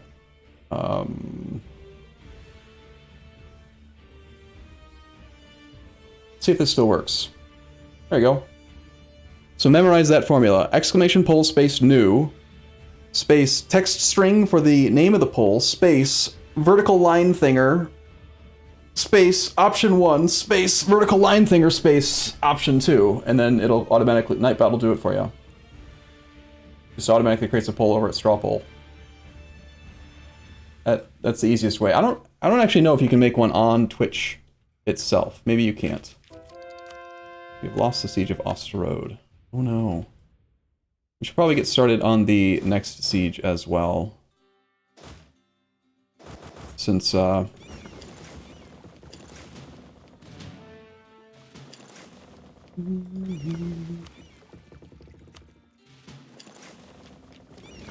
will apparently take a while.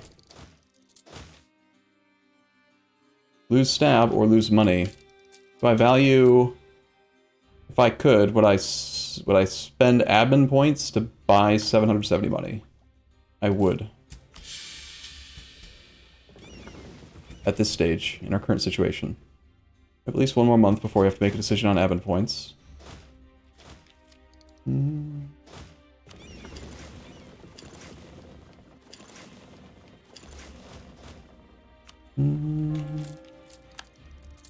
That is a rather sizable army, currently being a jerk.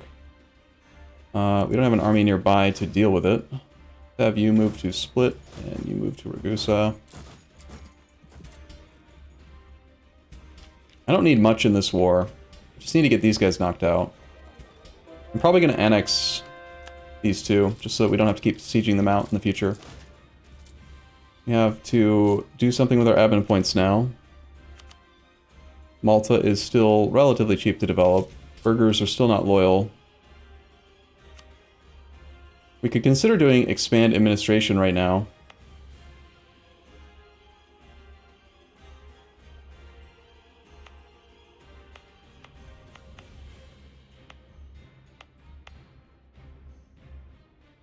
Like, I know I'm going to spend 5,000 gold here. I was already considering the possibility that I'd want to add a manufacturing slot for the state. It's not an unreasonable thing to spend admin points on. I'm going to do it here.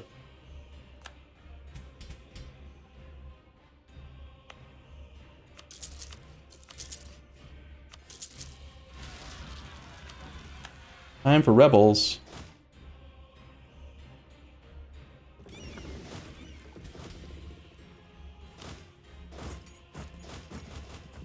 The poll is borked? Why?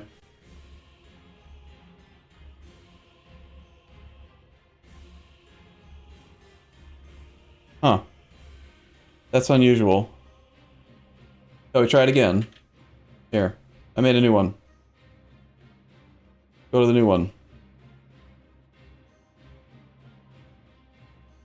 This website might not be good anymore, I don't know. Oh, did I write admin? No, I didn't. I don't understand what's happening up there, but fine.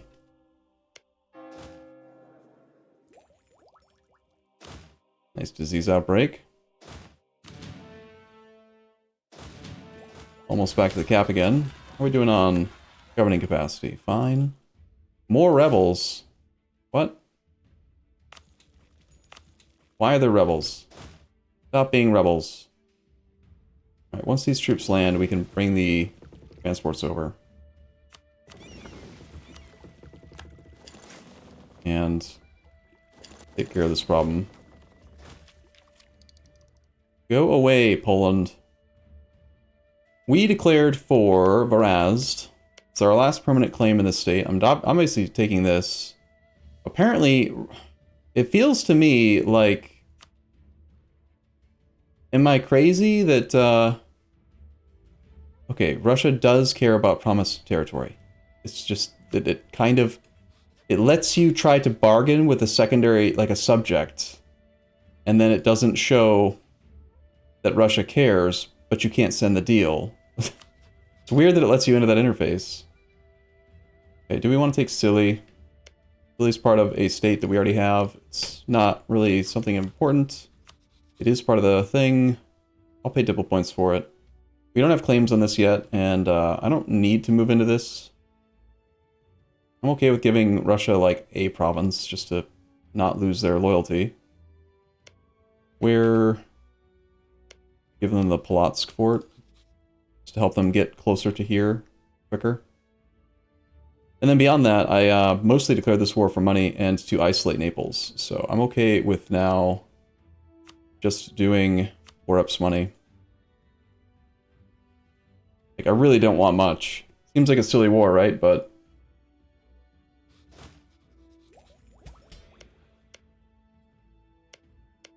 taking land that we don't have claims on that costs Dipple points to take is like you're paying extra admin points to do the coring, extra Dipple points to take the clay, aggressive expansion that you could spend on your claims instead. Like, we should spend it on other places. Also, we're missing our window right now with Tunis, so I'm very motivated to end the war.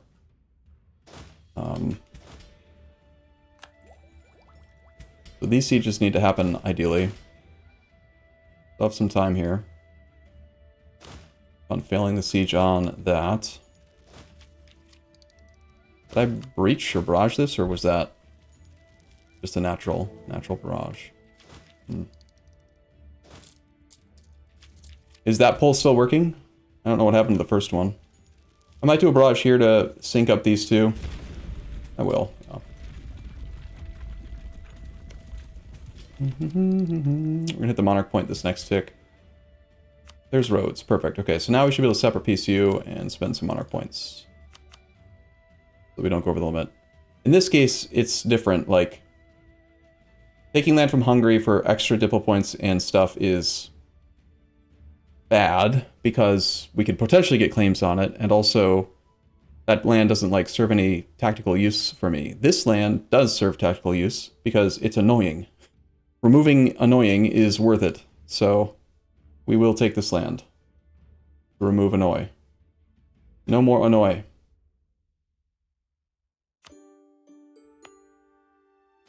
And we can make it part of a trade company, which would also help us to get our merchants. It's got a naval manufactory. The regimental camp is useless. The fort is fine. The church is useless if we make it into a trade company. I do think we make it into a trade company. We'll just raise autonomy here.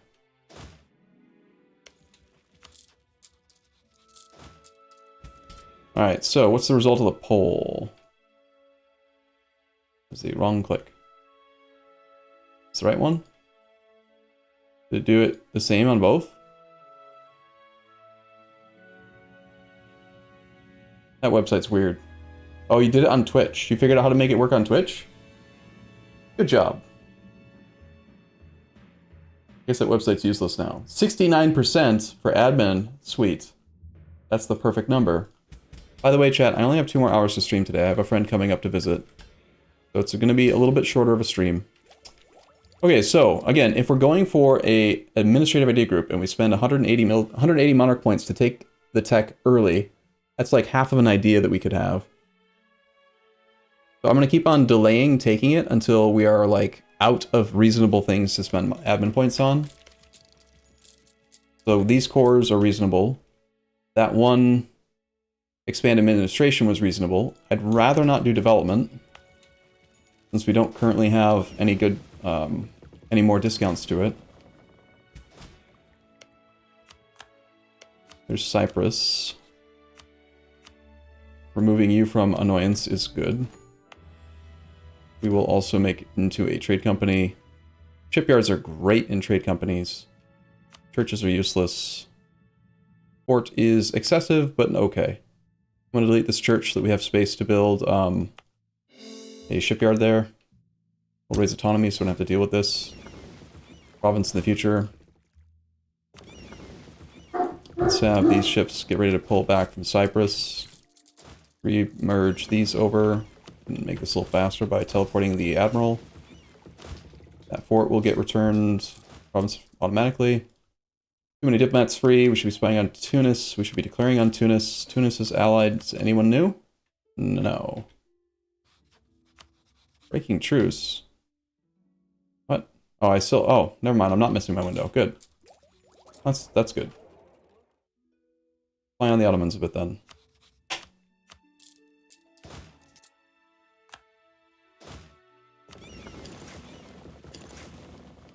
Hopefully we can get there before they finish their siege. I don't care about the naval landing penalty. Just protecting the land is reasonable.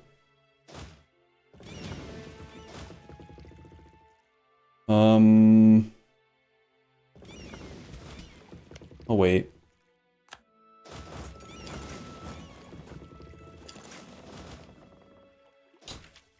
Bum bum bum. Yeah, for some reason I thought that we were already late. They did take a fort, or did they not? They did not. On defensiveness here then. Try to buy some more time. We're at 44 war score. We knocked out both secondary participants. Let's come back from Tunis for a sec. Waiting on these transports to get over.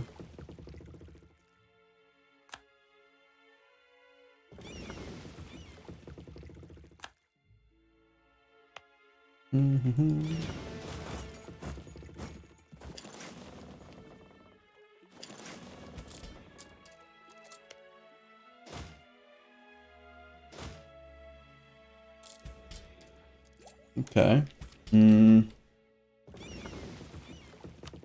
Poland is at -8 reasons for acceptance. I do need to double check to make sure that occupations haven't changed and Russia's still happy with the participation number and stuff, but that should be pretty much it.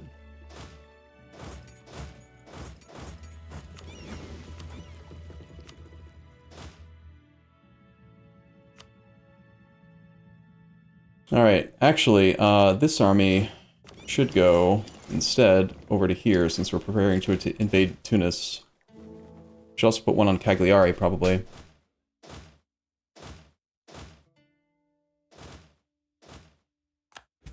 Well, marriage to Byzantium is gone.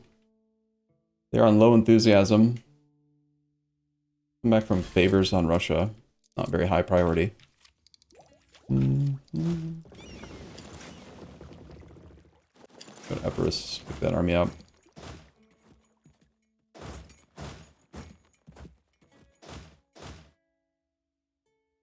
+7 war score.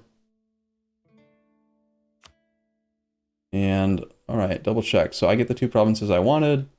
Russia lost control of Polotsk, so they are going to be upset. We need to demand something they occupy.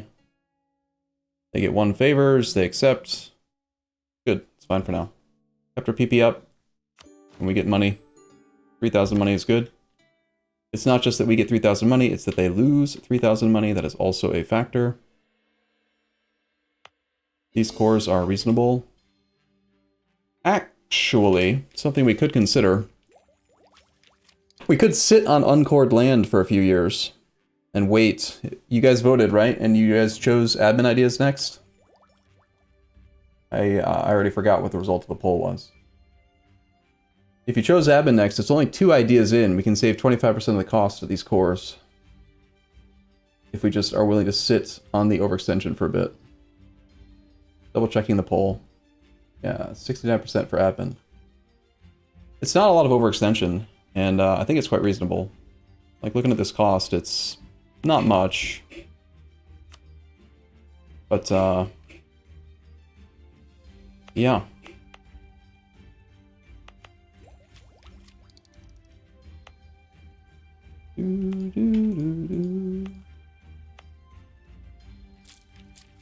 Okay, yeah, we'll sit on the overextension. That sounds good. And our truce is up with you in November of 68. We still have 1 year. These guys can drill. You can drill. You can go back to protecting in Constantinople. Some of these armies are a bit too... They're lacking infantry and stuff.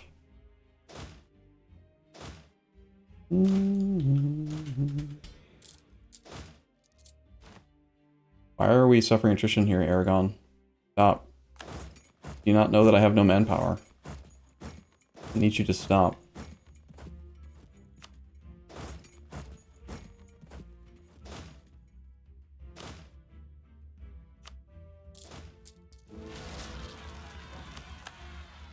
Crimean particularists. That's sort of a problem. Alright, favors. 15 favors with you. I have some Circassian cores that I want to return. I need 27 favors with Russia. That's why we've been hurrying favor with him. Try to speed that up. I only have 2 valid rivals. PP is going to get small if we don't choose one soon.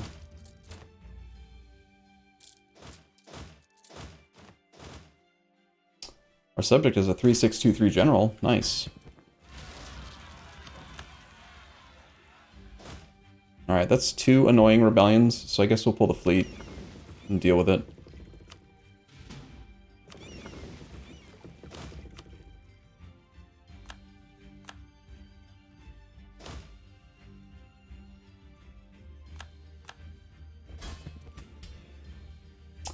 Austria is sharing knowledge to Russia.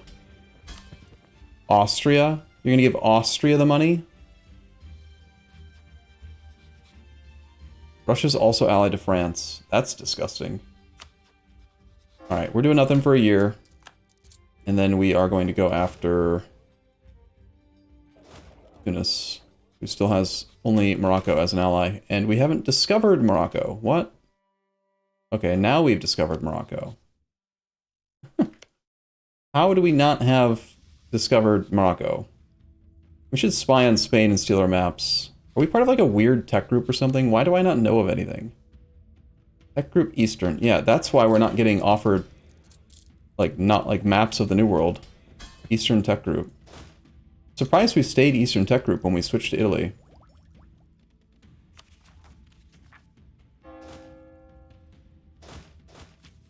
Alright, I'm going to run out of things to spend admin points on efficiently in a moment. I think I will start taking ideas after... We'll take the tech 2 years early.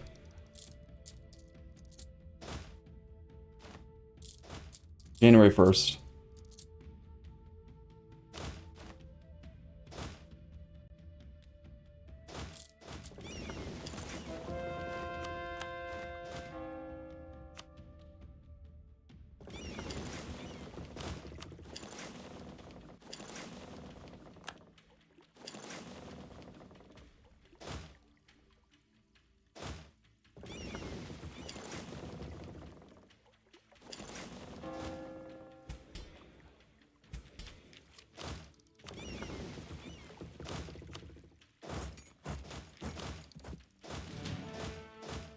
Just put together a drill stack there. Not going to go over the limit. Alright, so we lose 120 points, but we get to start doing admin ideas. 360 per idea.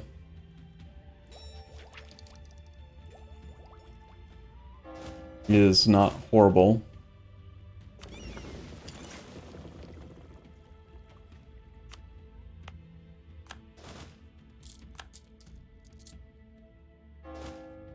Game is running like crap right now. I am noticing. Hungary, the subject of our rival, and our rival want military access. How about no? I refuse. A local fortification expert has been discovered. Bulgarian Orthodox. We did not accept Bulgarian culture, so we cannot promote him. Just take the local fortifications. We can upgrade the thing in Milan. There are regular manufactories that I wanted to build here, so I think we'll build a state house real quick. Since I can. Check edicts. Turn off defensiveness, switch back to manpower. Probably check to see if we have any state missions and stuff we can do. Probably not. Are the League Wars going? The League War is possible. The Protestant League does exist. It's led by Wolgast. Is this the League War? Oh, yeah. We almost missed it. Whoops. The War of the Protestant League, attack against Brunswick, they're losing at 99 war score. So yeah, very eventful League War.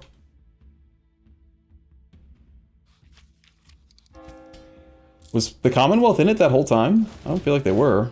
Felt like they were focused on us.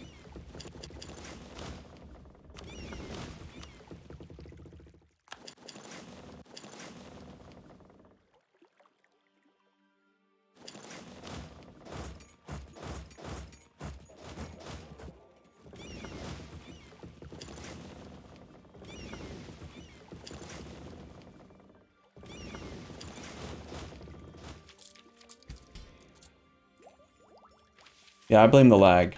Not my fault. The game's fault. We're still subsidizing Aragon. I don't know that that's actually helping him that much. He's probably still super deeply in debt. 1,100 gold. It's paid off. I think we're going to keep him around for a while. We have to do at least one more war with Spain.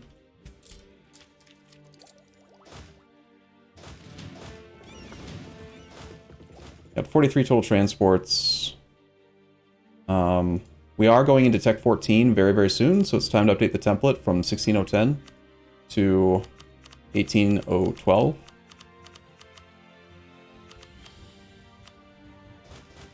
So we need 30 transports to move one stack. Might be a good idea to have the ability to move 2 stacks at once. I could see going all the way up to 60 transports. That's a bit excessive, but we could do it. We've got naval force limit available and plenty of sailors, so might as well.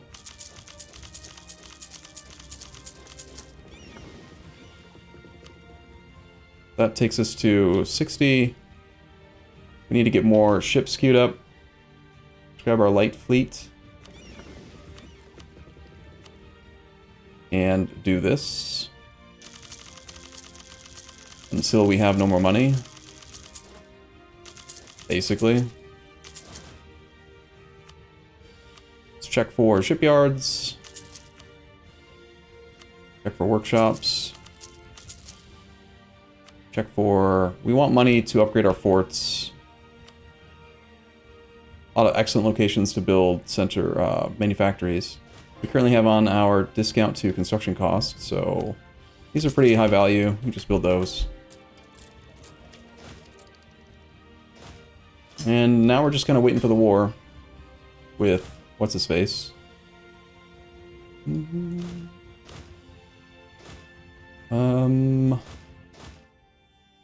Supply is 53.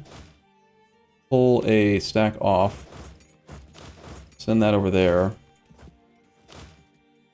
Try to see if we can create another stack here. Supply isn't high enough for a full stack? Yes. Leftovers, again, can go down to here. Unlawful territory, very funny. I'm going to obviously refuse that.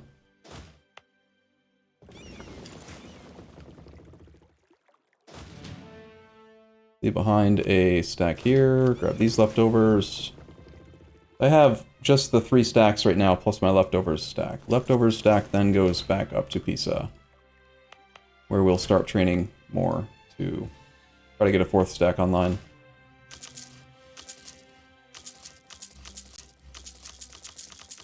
Like all of the infantry, pretty much.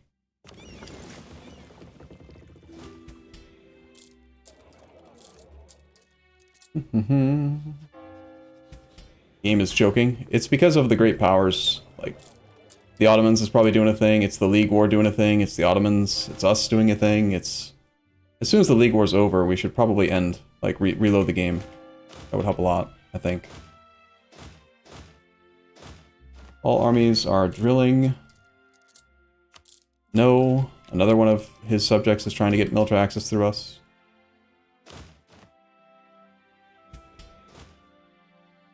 Still holding off on coring until we have the next admin idea. Then we will do the cores.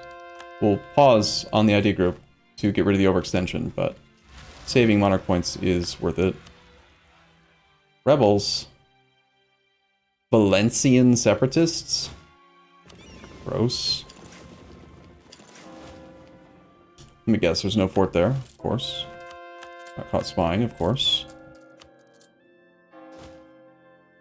I'm probably causing the rebels by forcing Aragon to become our religion.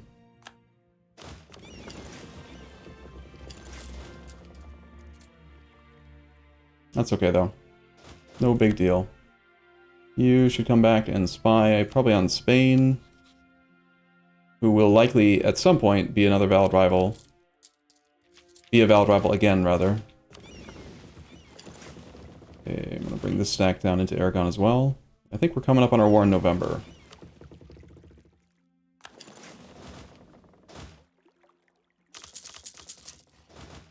Keep a little bit of manpower back. Just for reinforcements.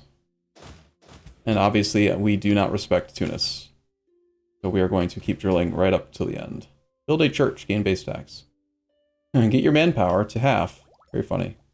Cyprus. Increase the size of the trade company in Aleppo. It's too bad they didn't choose the Tunis node, because I would accept it then.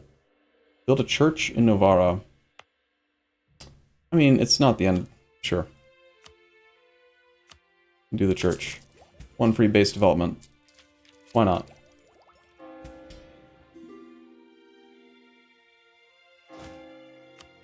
Russia wants money? No thanks.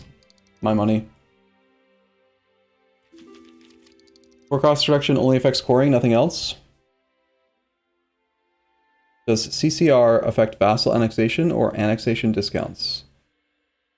The only things that affect vassal integration discounts are diplomatic annexation cost, all power cost, and administrative efficiency. Those three will affect your diplomatic annexation price. No one can have money. Why do they keep asking me for my money? It's so rude. My money. They should know better. We can royal marriage Circassia. Okay. Alright, let's see how much time it takes to win this war against Tunis. Should be quite straightforward. We have permanent claims on stuff. We'll declare for Tunis.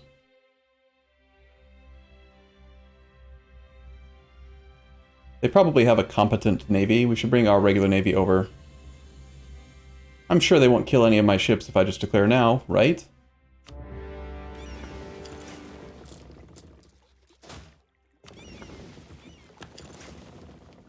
Make sure we have our best siege leader with high maneuver to get off the boats quickly. We'll take Gathis. And we'll have someone else slot in over here. Keep drilling for now. We are engaging their combat fleet with our transports, like you do. Whoops. Well, we'll fight for a few days and then retreat. Hopefully we don't lose too many transports. That way we don't lose any of the actual units. They're probably still going to be afraid of our fleet, though. Just based on its size. Oh, our truce is up with Venice. I want to attack him, too. Venice is at peace. Venice has no friends. This is what we want to spend our aggressive expansion on. Unifying Italy. Get the culture stuff. We should declare war now before he can, like, get any friends or join a coalition. He does have 126 AE, despite our efforts. I will declare ASAP. That is the combat navy. Let's circle this navy around, try to get more troops in it, more ships in it, rather. We go pick up these 4 ships. Even if they're transports, they'll still have some combat ability. Not much. Really, I just need numbers to try to scare him into not wanting to try to take the fight. And then once we do that, we can start getting across. Or just kill his fleet. I mean, that works too.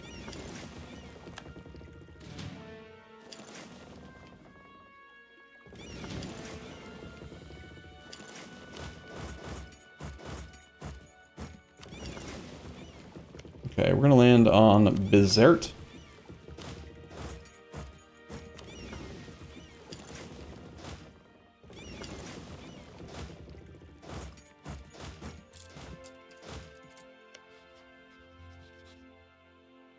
don't currently have a stack that's like ready to engage here. We could use this stack.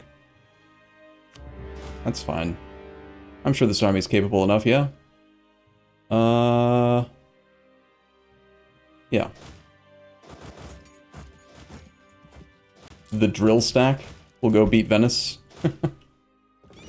We don't respect Venice either, clearly. One more year, we can take tech.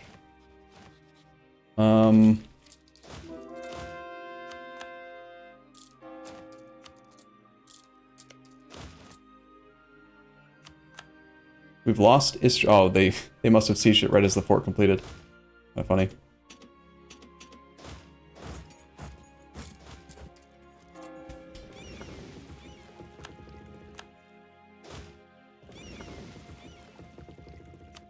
Got these ships, pick up this stack.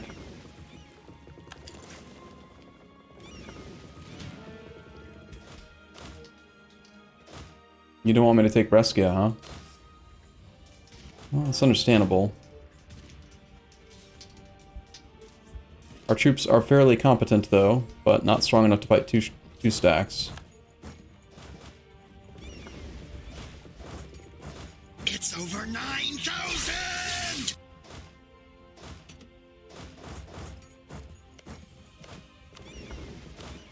Maybe one stack is enough to mess with Tunis. Maybe we should just, since we're doing Venice now. Actually, we have.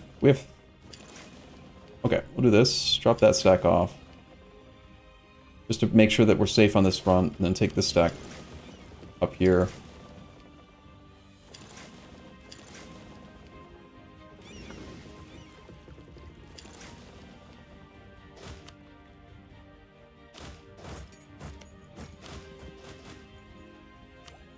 There's our core cost reduction.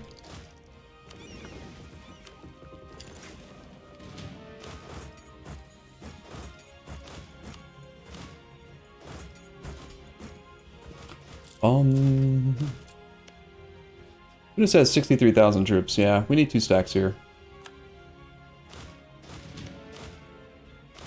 5 siege ship leader there. We can't get onto that. We will want our navy to assist with the blockades in both locations if possible.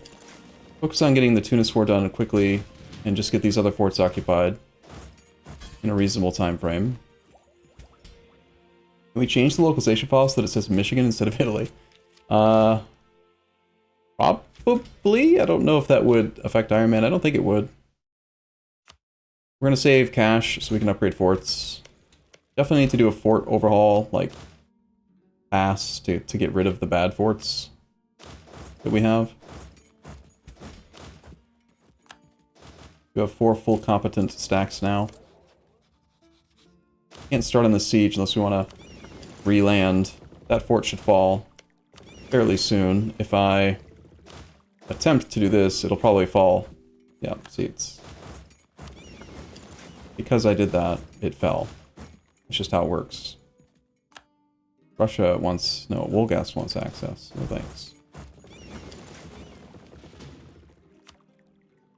Damaged ships can repair for a tick. We are 6 months from taking tech.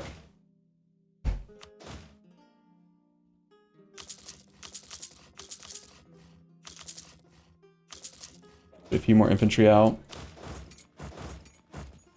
Let's start it on Treviso now.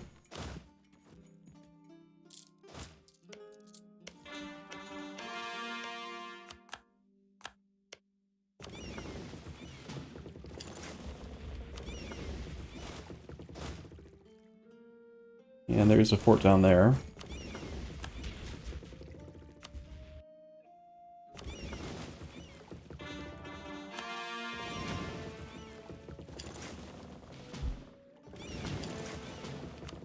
Damaged ships will go here. These ships can go blockade Kabylia. Should probably consider knocking out Morocco as a separate piece, if possible. We can now core. So let's get the things that are causing overextensions started. I don't know what all the sound is outside, but it is kind of loud right now. I only have about an hour and a half left, though, so we'll just play anyway. This is fine. I think you forgot to have a big Bertha this run. Yeah, I did, didn't I? I failed somehow.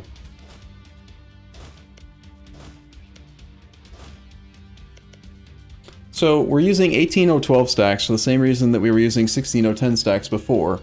18012s will not have the full +5 siege status against level 4 forts, but they are still +4 siege status. And typically in previous patches, the AI was not very good at actually building forts, so I might need to adjust my stack sizes. We'll see. I guess we'll keep the Carrack so long as we are at war with Venice, just in case we need help getting in there.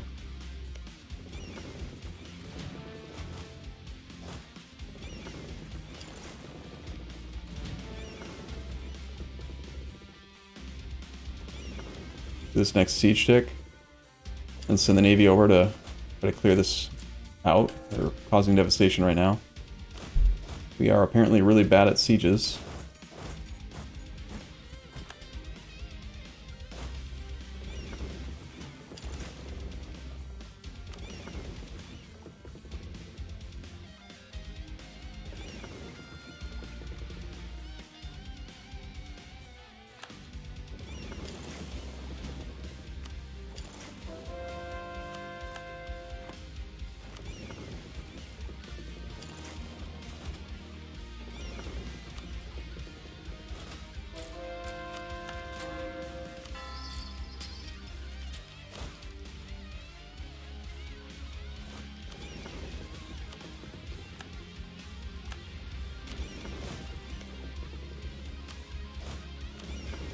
This is fighting against Tunis's transports with 4 heavies and a flagship.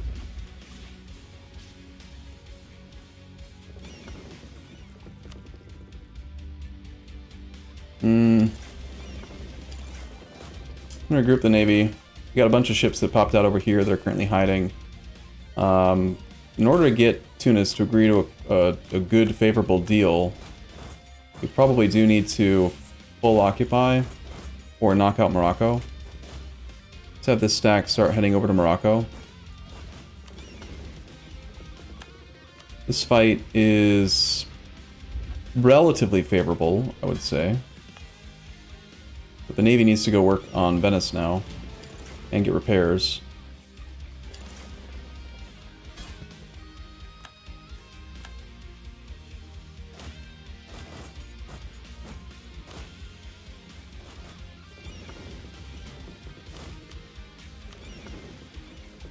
We've got 53 ships that are at full strength. Just wait with the whole fleet for 1 tick. I want to fight that army. Getting rid of Tunis's primary stack would help a lot to getting them ready to agree. We're only doing probably about a 50% war score peace deal. We're taking all of our claims. And I might take a little bit extra if there are centers of trade that we want. Mostly, I just want to instantly establish a merchant out of this. Create a trade company that's large enough to create a merchant. And we are taking tech in 1 month.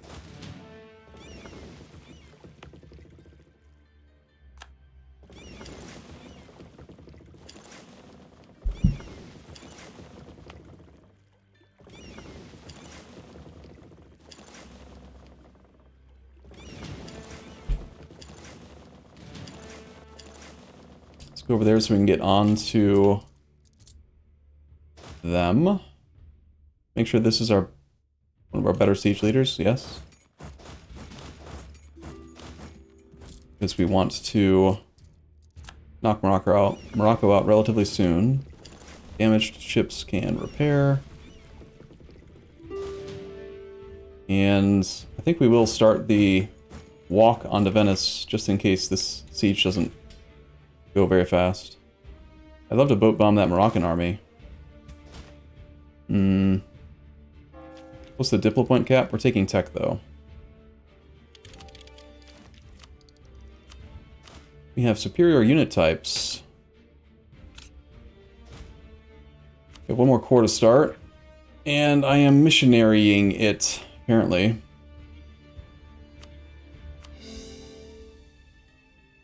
My missionary strength here so I don't forget next time. What else? Build forts. Create our forts in defensive terrain.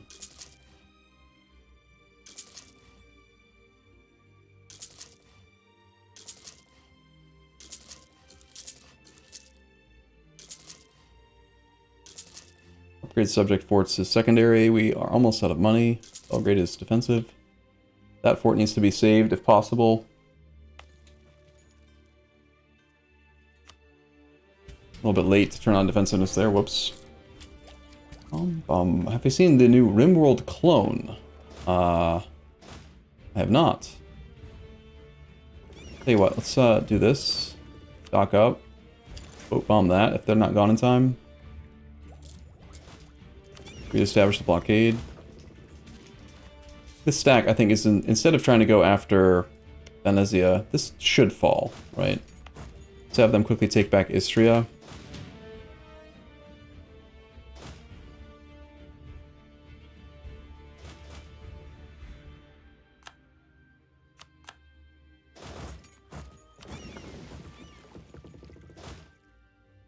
Only having 3 functional military stacks is kind of...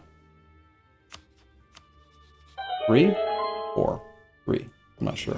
Not enough is what it is. How many stacks down here? I need to send the Navy...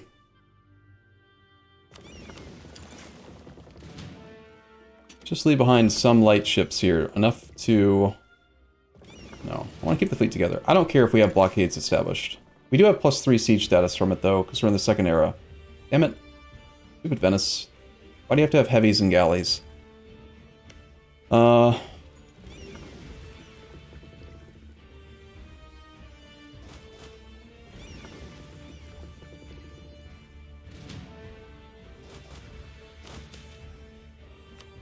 Ooh, yay, we're at even more innovativeness. 101.5 innovativeness.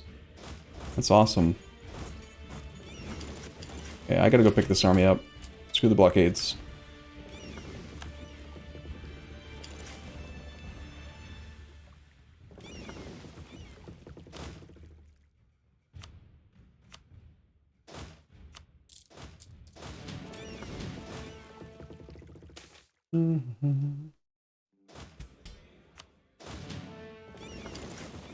Okay, this army is going to land here to try to scare that army into breaking their siege.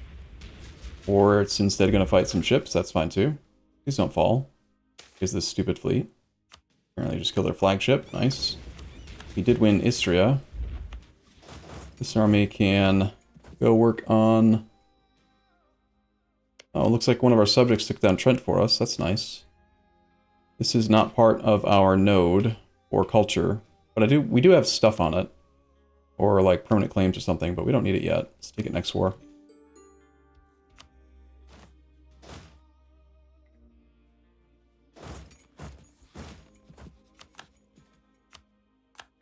Yep, we lost Nice because for some stupid fucking reason there's 34 Tunisian transports here. I don't know what the hell they're doing. Just blocking me from doing what I wanted to do, apparently. We were like a week late. Thanks a lot, Tunis. Assholes.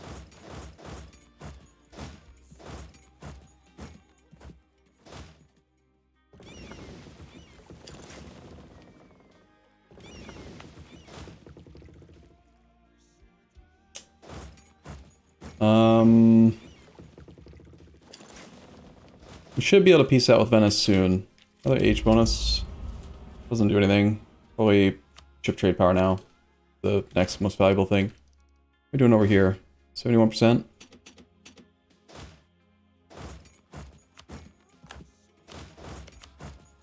You ready to get out? Nope. The war shall continue.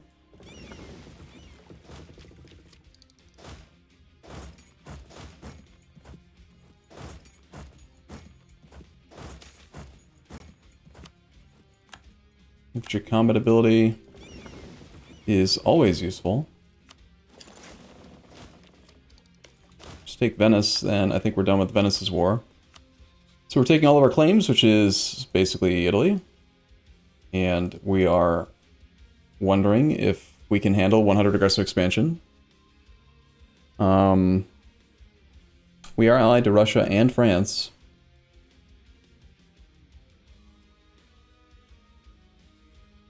Only like 60 to 70, right? With most people. Not even that much. Each vassalize. We could force vassalize, which is a little bit less AE, but we now have minus 60. We have minus 50. Where is it? Core cost reduction. Minus 50% core cost reduction base. These are permanent claims, which add another 25. So the coring here is minus 85% core cost after factoring in innovativeness. And then on top of that, an extra 5% from admin efficiency. So it's kind of good to annex, not vassalize. We do have good discounts to diplomatic integration as well, but not this strong. Remember, it costs 10 base monarch points to integrate one development with admin points. So if we're doing 10 times minus 85%, we're only paying 15%, and then another 0.95 multiplier from the admin efficiency. We're paying 1.425 monarch points per development. If we vassalize and integrate, it's going to be 8 base. We have diplomatic annexation at minus 30%, and after we finish the current ID group, we'll be able to take it to minus 50. So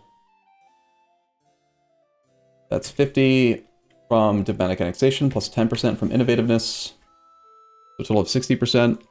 So times 0.4 times 0.95 from admin efficiency. So it's significantly better for us to administratively integrate land right now, if we have permanent claims. Without permanent claims, the math changes, but not by that much. He doesn't want to agree, even though we have 99 war score. Ongoing battles. Oh, this battle, yeah. I see. Well, there's no reason for us to risk our ships to fight his ships if we're going to full annex. Those ships will just disappear. They'll just die, which is great. The rebels will stick around, though.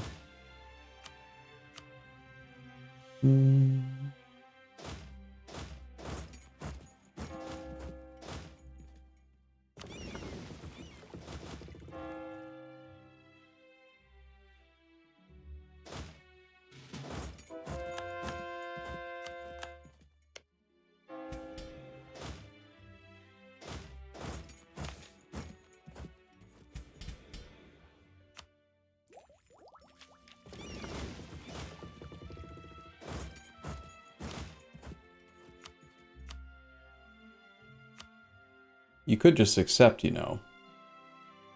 He has sent his combat fleet away, so I guess we'll poke out and murder the other ships just to stop him from getting war score from blockades. And then he might agree a little bit easier.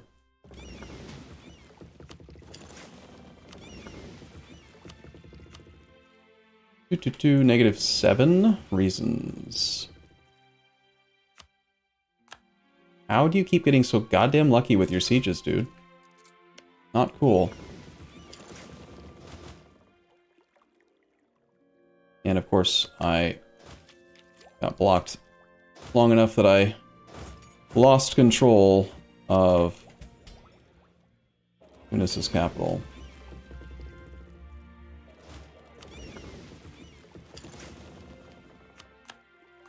That is Morocco's capital. They are still 2 reasons away from acceptance. Go after Ceuta.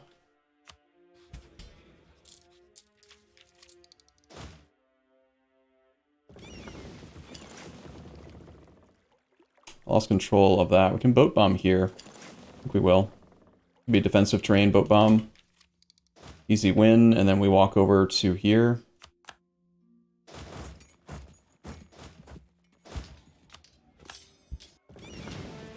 Venice is on low. He is ready to die. 100 base AE. I'm sure it's fine. We got France, Russia. It's fine. Look at those costs. 8 months. Super easy. Barely an inconvenience. Please don't take that. Damn it.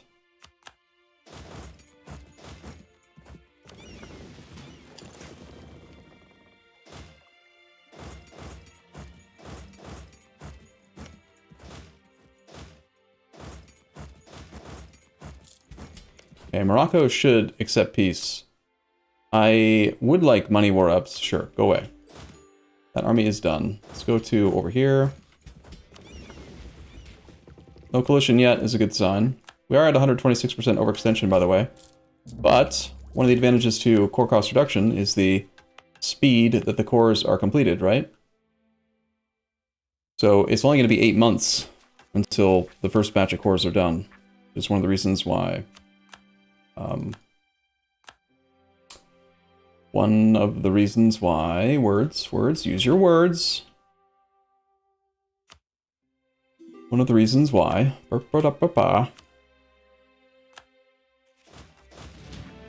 Administrative is an essential idea group for most campaigns. There we go. There we go, I got him out. You hear me? I did it.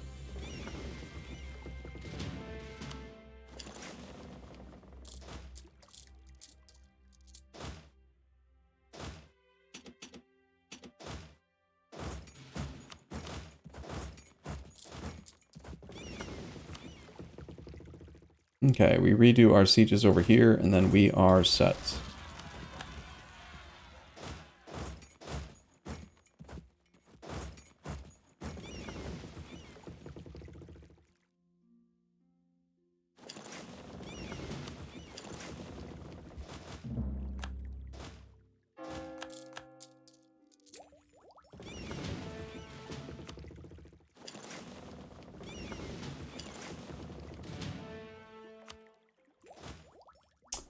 Straits of someplace. Rebels, eh?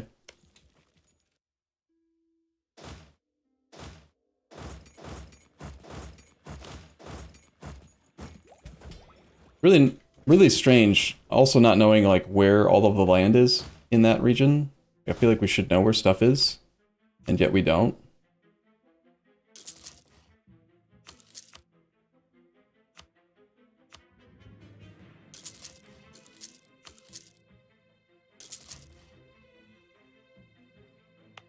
I built a fort here because, like, where else am I going to build a fort? But I hate this terrain so much. Just build one in Plovdiv. Plovdiv. One development lets us have another building here.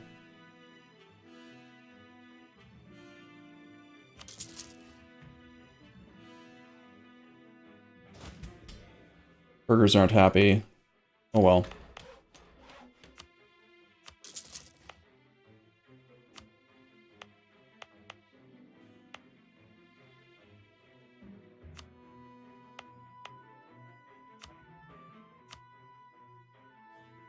Okay, I want to upgrade these two. We want to upgrade any other defensive forts we can do. Como. We should build a fort in Como. Need to do coring. Building a lot of forts. Forts are good. We like forts here. People who don't like forts are wrong and bad and should feel bad. No, they shouldn't. It's a different... I mean, I like forts. Forts give army tradition, forts give zone of control, forts give you the ability to predict where the AI will move, and control so that they have to move into the places you want them to move. If you don't have forts, the game is much more annoying to play. Plus, even with forts, we will make plenty of money. Part of the reason we're not making that much money right now is that we are subsidizing a subject, we are rooting out corruption because, I don't know, we have corruption for some bullshit. Overextension, apparently. Like, our money situation's fine. Not too worried about it.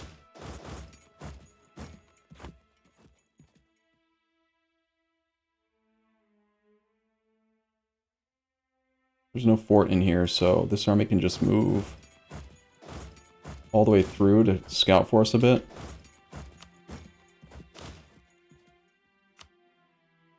More people are joining coalitions. I am not bothered.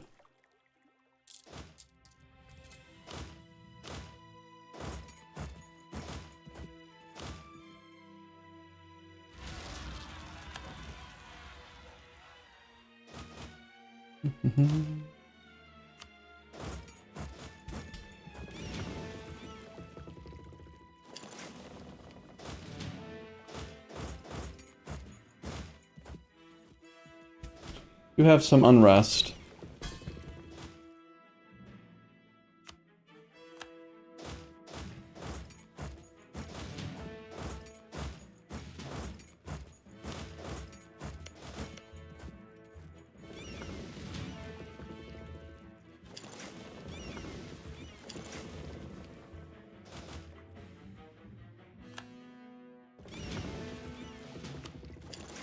So if we just get the Tunisian capital back, I think we are done with the war. I don't think they're going to be able to get this in time, hopefully.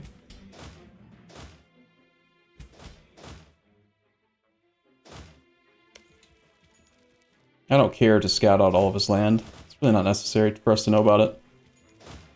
Though, it would be convenient, I guess. So if the army can get there, we'll keep trying.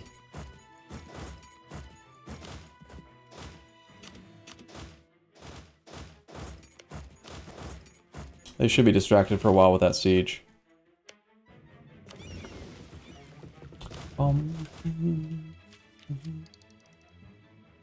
There's supposed to be the event always on screen when you're over...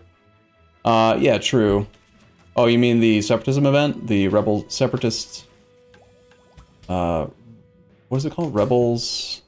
I know what you're talking about. Can you complete the Devastate Tunis achievement? We already have it. We've had it for a while. We have most of those, like, low-hanging fruit type achievements. Okay, get that last course started. We're no longer over 100% overextension. So we're already ready to take more land. Yay. Missionaries are working on... Probably this land needs to be missionary strength.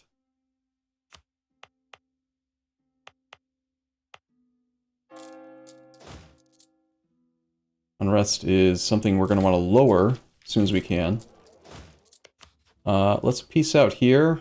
I could wait for the cores to complete, at least... Nah, I don't care, I'll just do it now. I probably should wait. Just stay in the war long enough to get these two done. It's 8 more months. Because we're going to take a fair bit from Tunis. We're going to take all this, basically. Anything that's a permanent claim. Another 140 AE base. Only 8 is affecting the people that we already just affected. Most of it is affecting people that don't care. Tunis cares, 139. Naples only cares 12. Most people just don't give a shit about Tunis. This should be enough to get a merchant, and it's all the land that we have permanent claims on. Everything else will potentially cost diplo points. But we do have minus 60% unjustified demands because we're awesome. So it's not that expensive to take more. So we can consider taking things that are not claims if they have tactical value. So we're looking at this. That's only 89 war score. I could take like Benghazi. And we could take something here to block off his movement. That looks kind of nice.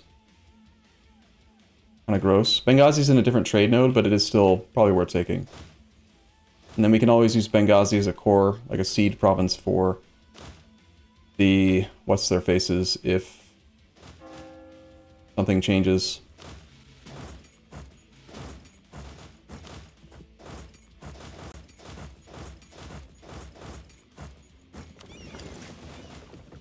'95 war score. He's ready to agree. Doing 99% peace deal. This is going to put us at 110.9% overextension. So we're already going to be over. So let's just do it now. It's fine.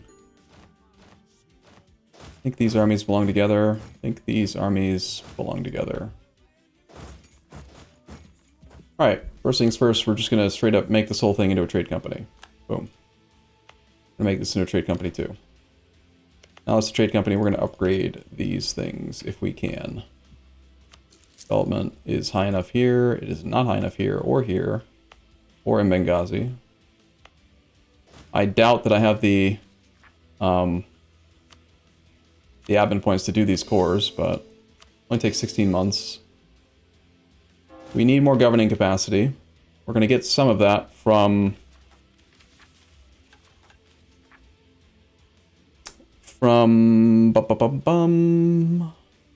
finishing off admin ideas gives us a multiplier. We can gain more by doing this click. This will slow down our final government reform, but the final government reform is just absolutism. We don't need it for, like, forever. I think it's okay to do some expand administration. A bit. That puts us at 12.26 out of 12.10. I will do one more, actually. And we're good for the moment. We need to get the clergy to have more loyalty than they have influence, so that I can revoke the Clerical Advisory Council in favor of governing capacity now. Yep, we're working on upgrading the one in Naples. It's being built. We can speed it up. Takes time. Alright. Let's try to get everything situated, all sorted out here. We need monarch points for coring. Technically, I was over the governing capacity when I started these little tiny cores. It's very unlikely, but being over increases your coring cost. So I'm going to cancel these and restart them just in case it saves an admin point. I'm not going to do the math, but... And all of this land that is in the trade company, we are going to raise autonomy in because I don't want to have to police it as much, and autonomy in trade companies is pretty much irrelevant.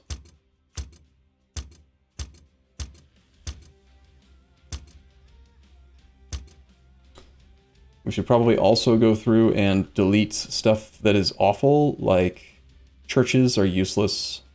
We only have 10% at best income tax collection. We're going to delete all the churches, delete all of the... yeah, there's a church basically everywhere. Delete all the manpower, like the fort limit.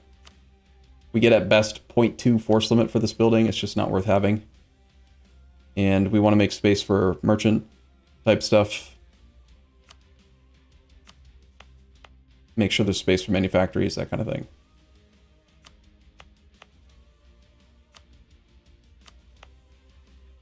Shipyards we keep. There should be, like, punishment for deleting all these churches. Like, we're basically destroying their entire belief system. It's kind of not cool, man. That's all of their churches. Regimental camps, I think I got as well. Wouldn't mind upgrading the fort. Workshops don't really do much for us in trade companies either, but the marketplaces are good. Merchants can immediately go here, it's reasonable. Try to steer that wealth toward us. Centralized state is good now. Centralized state. So you're not talking concentrate development, you're talking centralized state. Alright, let's take a look. Where do we use centralized state? 50 government progress and 50 admin to centralize Tuscany in the most developed province, giving the following bonuses to the state. It will take 5 years. So governing reform progress. So you would not use centralized state in your capital because your capital should already have no governing capacity penalties and already reduced state maintenance. We have to wait quite a while until we build up government reform progress again. We can consider it. I definitely would consider it over continuing to do this click. Every time you do this click, it gets more expensive, so it's still pretty efficient at the first few clicks. But yeah, centralized state might be a better option. African Consulate. I took all the things. So we get yearly naval tradition now. Ooh-wee. Become allies with Ethiopia and get a permanent claim on Delta and Bahari and get Diplo points. Ooh-wee. Guess we'll improve relations with Ethiopia and potentially ally Ethiopia. for the mission. Continue to core things. Just a casual 160% overextension. No big deal.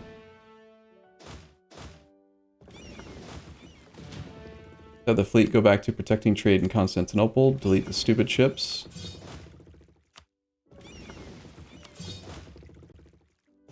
Yeah, 58 transports. Did 2 of them get picked off? Yes. I do want to have 60 transports. I'll just queue up 2 more from here. I can't do that because we got a mission assigned.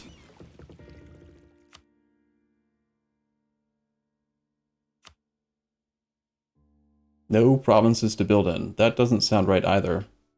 But okay, sure. Whatever you say, game.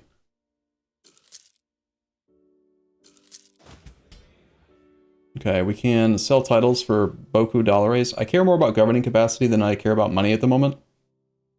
We are going to do another dev push soon, when the burgers are happy and we have prosperity again. And this time we'll turn in our mission for it. But not yet. We're pretty close to the diplo point cap. That's what's kind of making me decide when to do the clicks. We don't want to integrate anybody because it'll just put us over the governing capacity cap. We need to build more courthouses. So maybe I do want to click this button soon. And that means I probably should do development. If I click the button first, I can do the same thing we did just earlier today.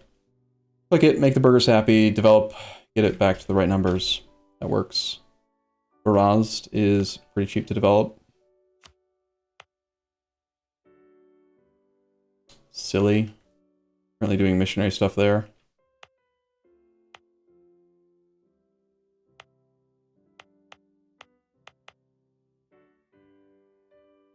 We're at peace. We want to lower autonomy here because they're going to rebel anyway.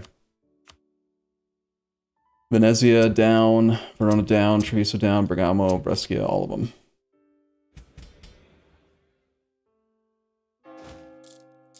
Let's see. We're only making 50 gold a month at the moment. Probably should stop subsidizing Aragon. Our money is more important than their money.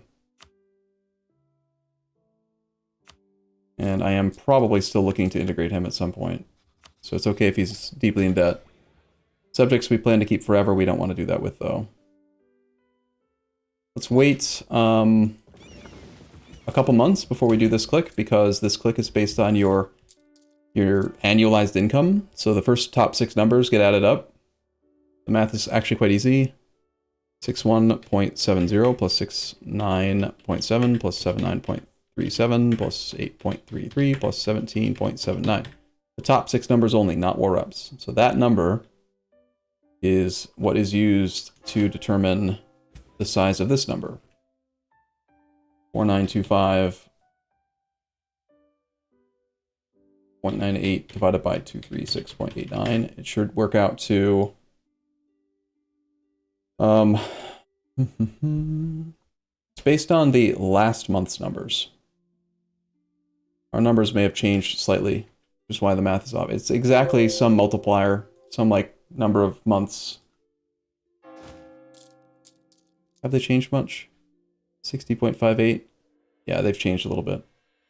Anyway, the point is, if you're going to do the click, and you're moving your navy into a place that's going to increase your income significantly, you should wait, because this number will get bigger. Like that, to 5,100 now. Also doing, oh, you know what happened? I lowered the autonomy, which increased our instantaneous income, but it was still based on the previous month's income. Hey look, rebels. We have access through France right now. We do not. They are our ally, we can get it. Just walk over.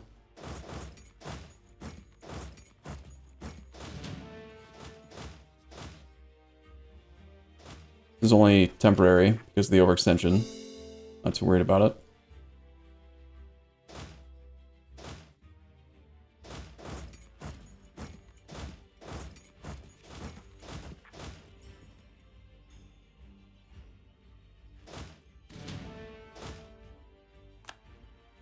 Worrisome.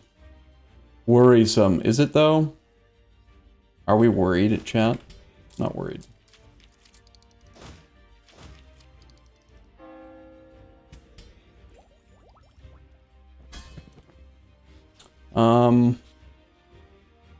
We have 69 aggressive expansion with France. Nice. I don't know what my diplomats were doing, but...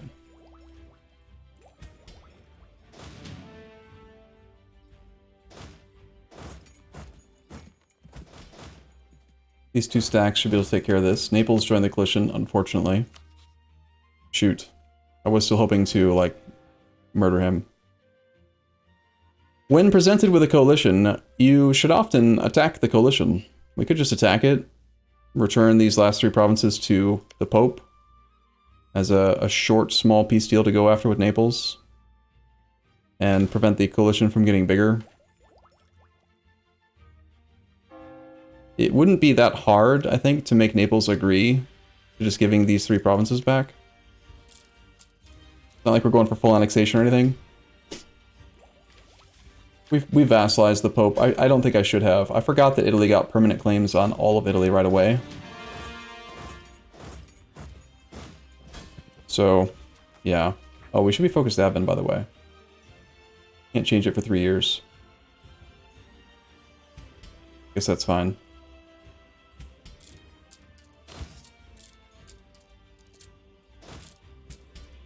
This clique is still pretty good size.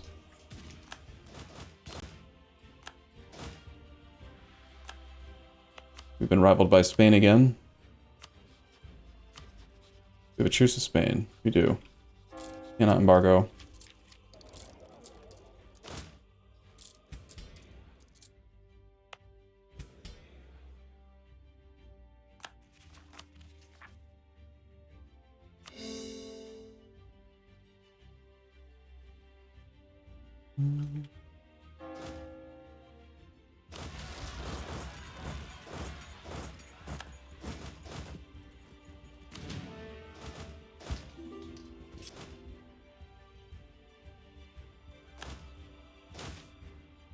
There it is.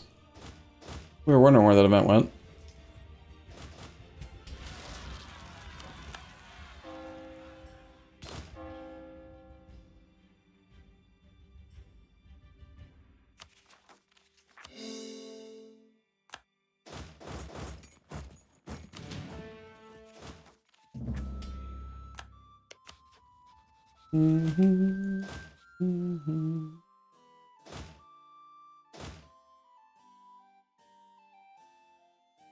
A single army down here should be capable of putting down the rebels, but I want the fleet to keep on protecting trade.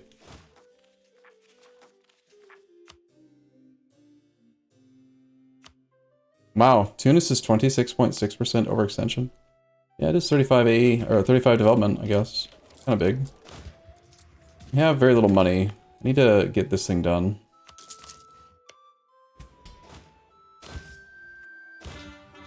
Need to build more courthouses.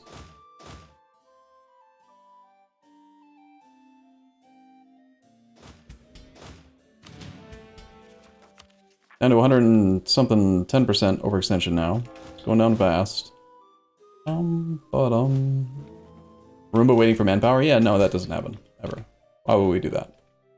Who needs manpower? We are running some fairly inefficient edicts. And money is kind of a concern right now, so I think I'm going to stop running the manpower edict, even though we have no manpower. To try to maximize money income number, so that we can then build courthouses, so that we can have governing capacity. That makes sense to me.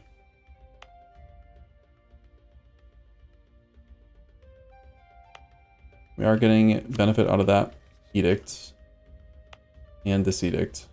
Okay.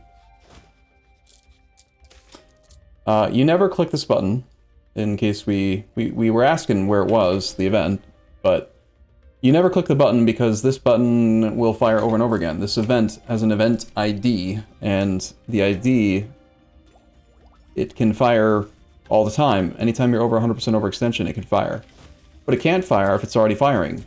It just will sit there. So You can reduce the frequency that separatist sentiment fires by about a factor of 4 if you just don't click it. Which is kind of cheesy, but who cares? Sometimes cheese is good. You think they changed that? So far as I can tell, they haven't. It still will auto-accept after a while, but... Alright, we are going to be doing another dev push. Burgers are still not happy, but we can make them happy.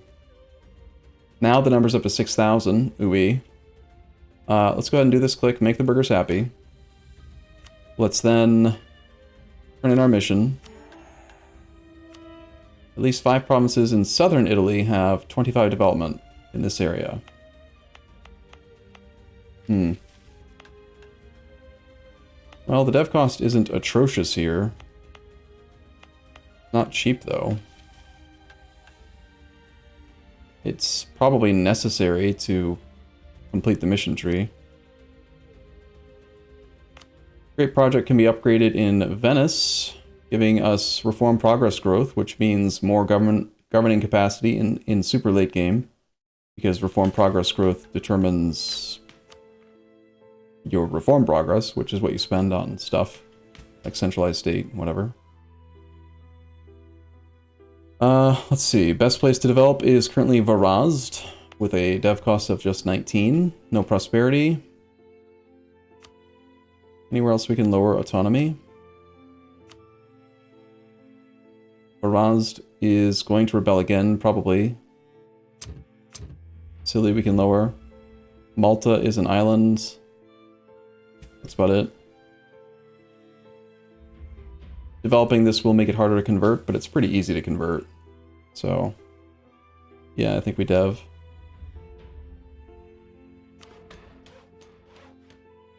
Any plans for the HRE? Not really.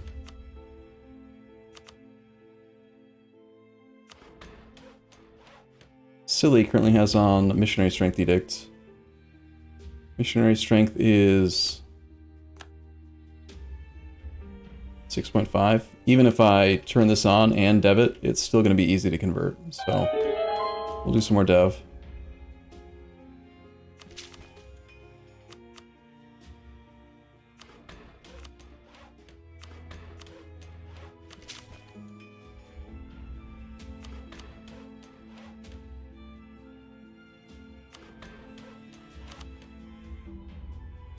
Heck, even Malta is still decent to dev. Wow.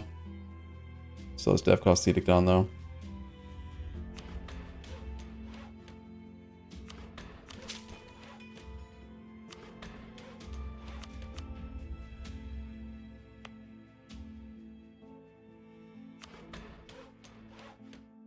Montferrat at 41.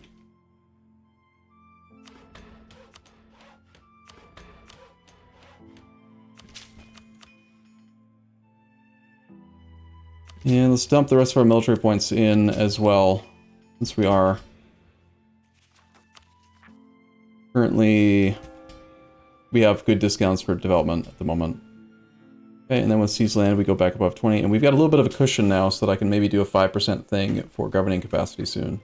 I did just develop my way above our governing capacity number, but... I could save some by getting rid of the reduced infrastructure thing, but I think once the State House is done and we do this, we are probably going to be okay. Basically everywhere gets one. We should have space for all of them.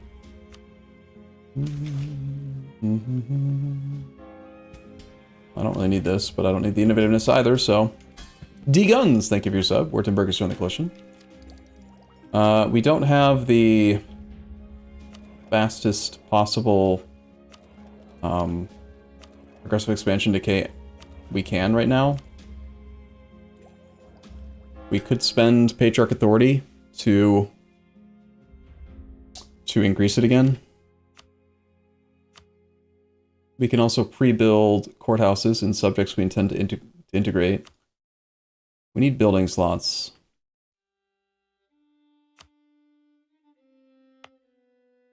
Like Genoa needs one. Marketplace in Genoa is good. Workshop good. Shipyard good. Just needs more development. This is where, like, churches... This is why you don't want to do a lot of base admin development. Like, it's only 40% more of this number, and this is only 9 gold a year. And this building is way better used as a thing that gives you governing capacity. So you really want to be careful with building too many churches. Especially in your highest... Well, in your highest development land, it shouldn't be that hard to build a lot of buildings, but... Here we've got a castle in not favorable terrain. Let's delete it and build a courthouse. Tedious.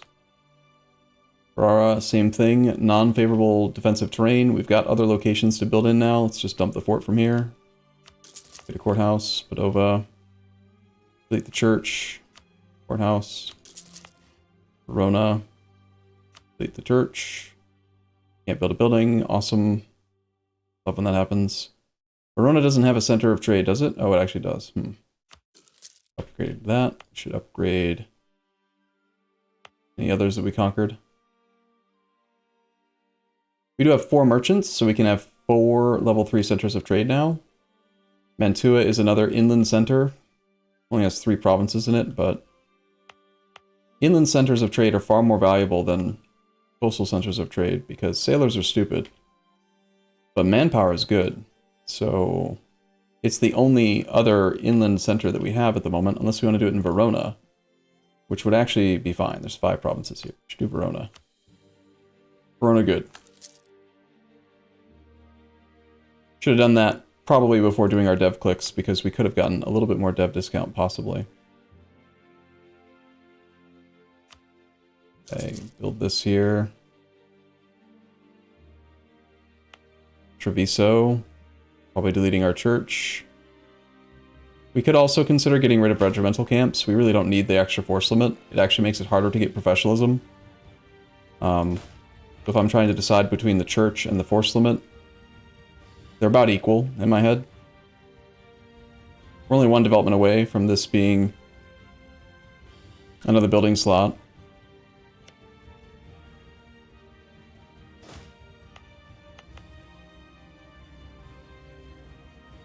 Docks are completely useless, so we can get rid of those. Let's actually look through and see how many docks we have. Build the dock. Dock's bad.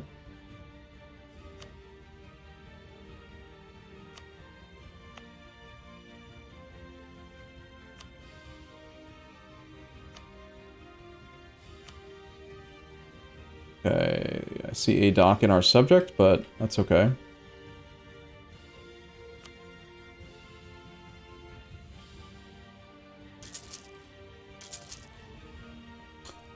Rebuilding shipyards in our subject Aragon, who we intend to integrate, is totally fine.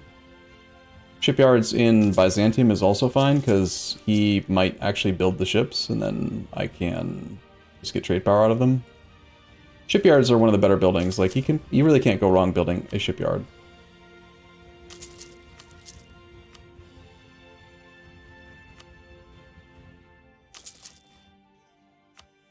Okay, I still need to, like, try to find space for courthouses basically everywhere, which is really just going to come... Damn it. Hate that. You delete a building expecting a building slot, and then you don't get a building slot. There's no reason for a marketplace in this province, though. This is flat terrain, so probably get rid of our fort here.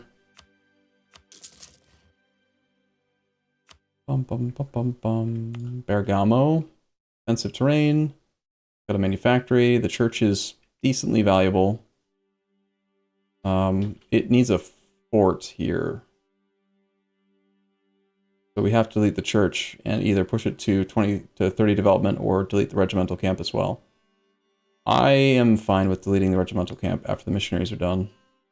We don't need a fort there. There is one here. But...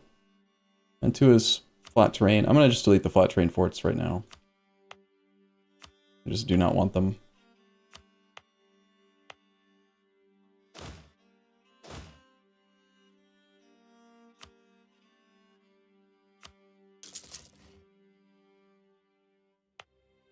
Treviso deletes church, builds courthouse.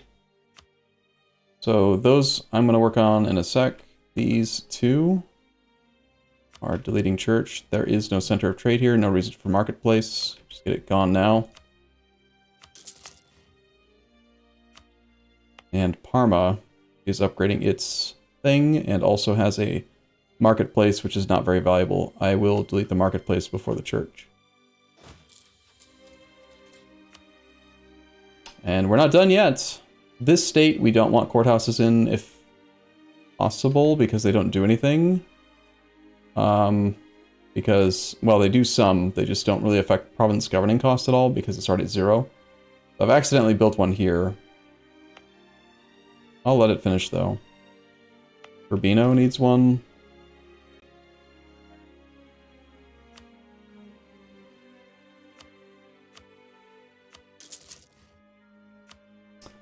Gotta love this phase of the game, right?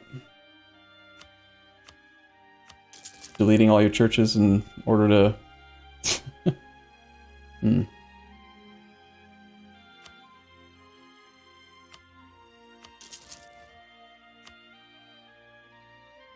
in Naples, we still need them too. November 9th. Soon.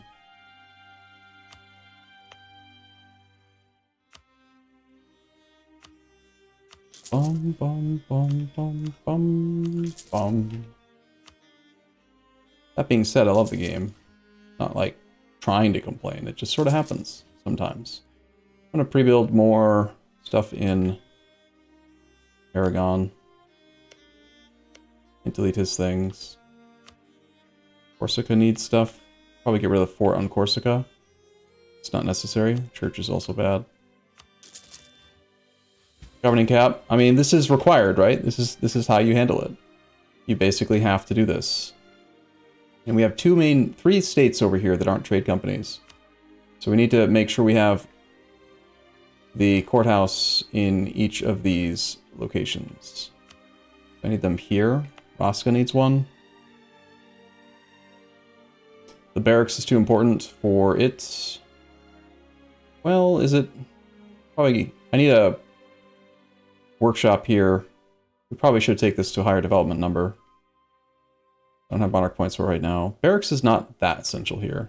Not part of a manpower state. Governing capacity is more important. Here, church can go.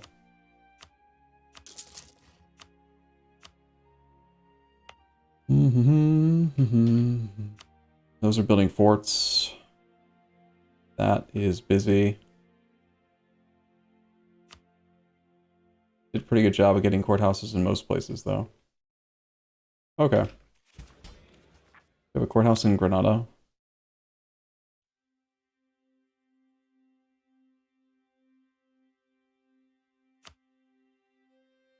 Damn it. Workshops.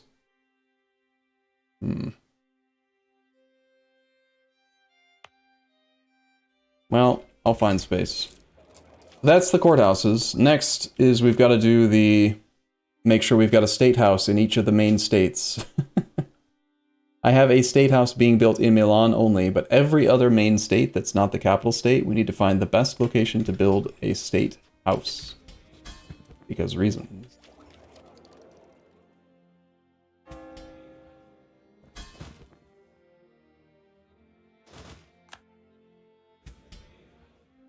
Yeah, we deleted a lot of churches just there. Probably make sure that people like us. Does not look like the coalition's gonna fire. Our naval force limit is not met. We are low on money.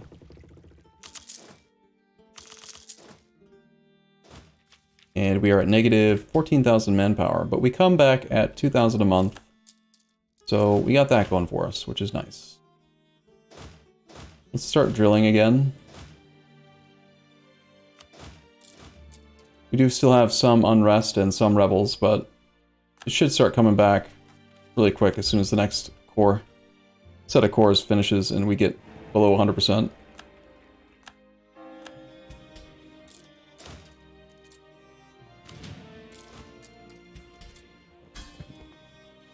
We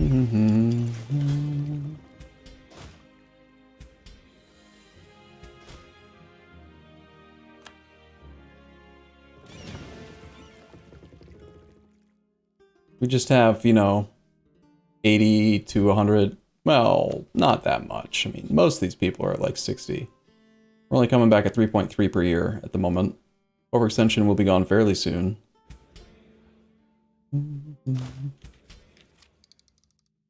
We're fine. Everything's fine.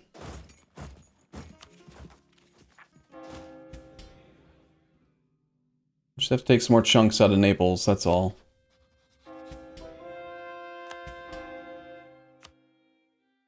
Okay. This state is fully converted. We can turn off missionary strength. I needed to add 2 more courthouses here and here. Keeping that. Keeping that. Need the fort. I guess we're getting rid of the regimental camp. Fine. Bergamo is getting rid of either its regimental camp or its church. In this case, I favor keeping the church.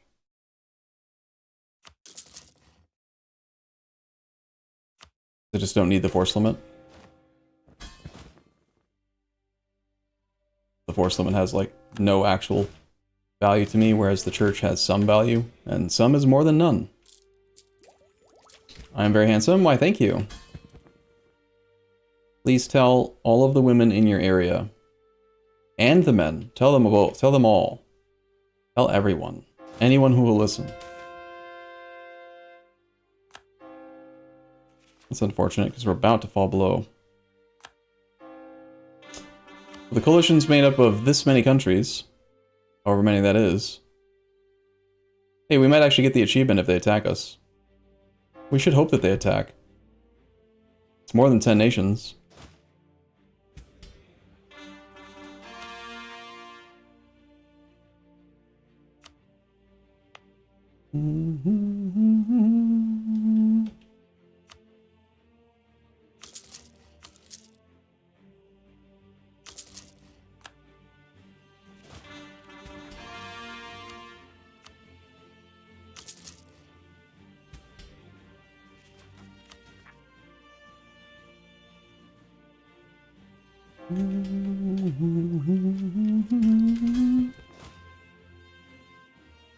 You need over 10 unrest? That's the easier... That's an easy thing to accomplish, though. Give up 19 reform progress. I do kind of care about the burger loyalty, because we're... I mean... We're probably going to do development again sooner than later, so... Anything I can do to squeeze this into a click somewhere? I don't think I can. When was the Arumba sexy photo taken? A long time ago. I was quite young. Like 18, 19, 20 maybe?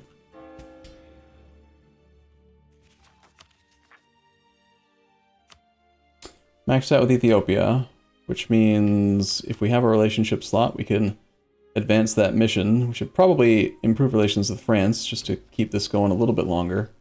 They might actually be the reason the coalition hasn't attacked. Honestly, I'm not scared. If the coalition did attack, I don't think we would have any trouble fighting it. We have superior numbers locally and better defensive terrain.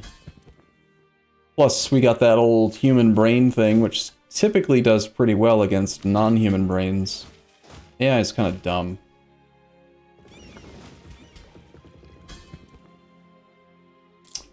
Making about 200 gold a month again, now that we're no longer overextended.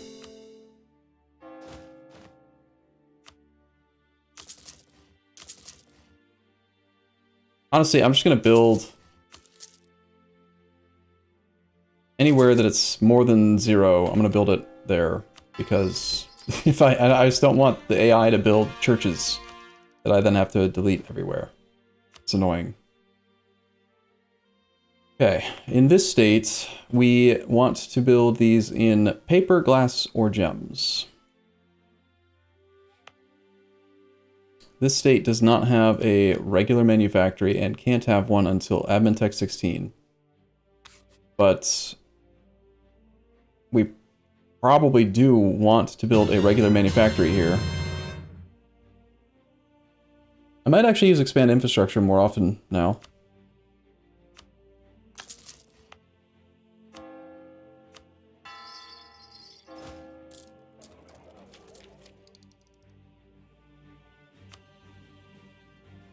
Okay, this state, we got paper in Genoa.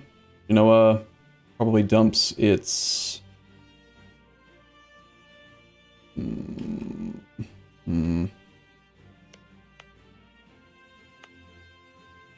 I think we do dump the... Need this.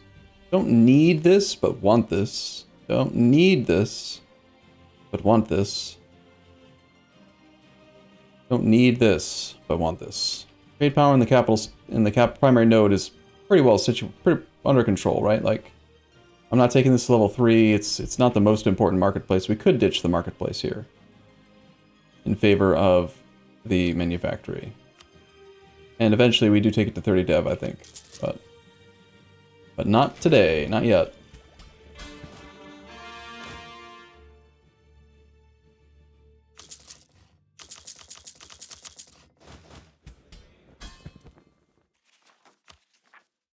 Okay. Well, we have gained some space. Looks like the governing capacity building in this state probably finished, is why we suddenly gained a bunch. We got State House complete in Milan, which has lowered the governing cost for the whole state by 20%. And then also, probably a lot of the buildings have finished. We need to get a thing in there. But, alright. Well, it's already almost noon. My friend's coming to visit in about a half hour. I could use a little bit of time for lunch and stuff. So I think, even though it's only been a 3-hour stream, I'm going to have to wrap it up today, right now. Why no courthouses and trade companies? I am building them in trade companies so long as it's providing us with at least a positive 1 governing cap. So you'll notice that there are plenty down here. 1, 2, 3, 4, 5. I am building them. It's just, like in these ones, I might go through and delete the things that give like force limit and build, delete the churches here as well. It would make a difference. We should still do it. It's just deleting all the churches is annoying. But it's required for blobbing, so.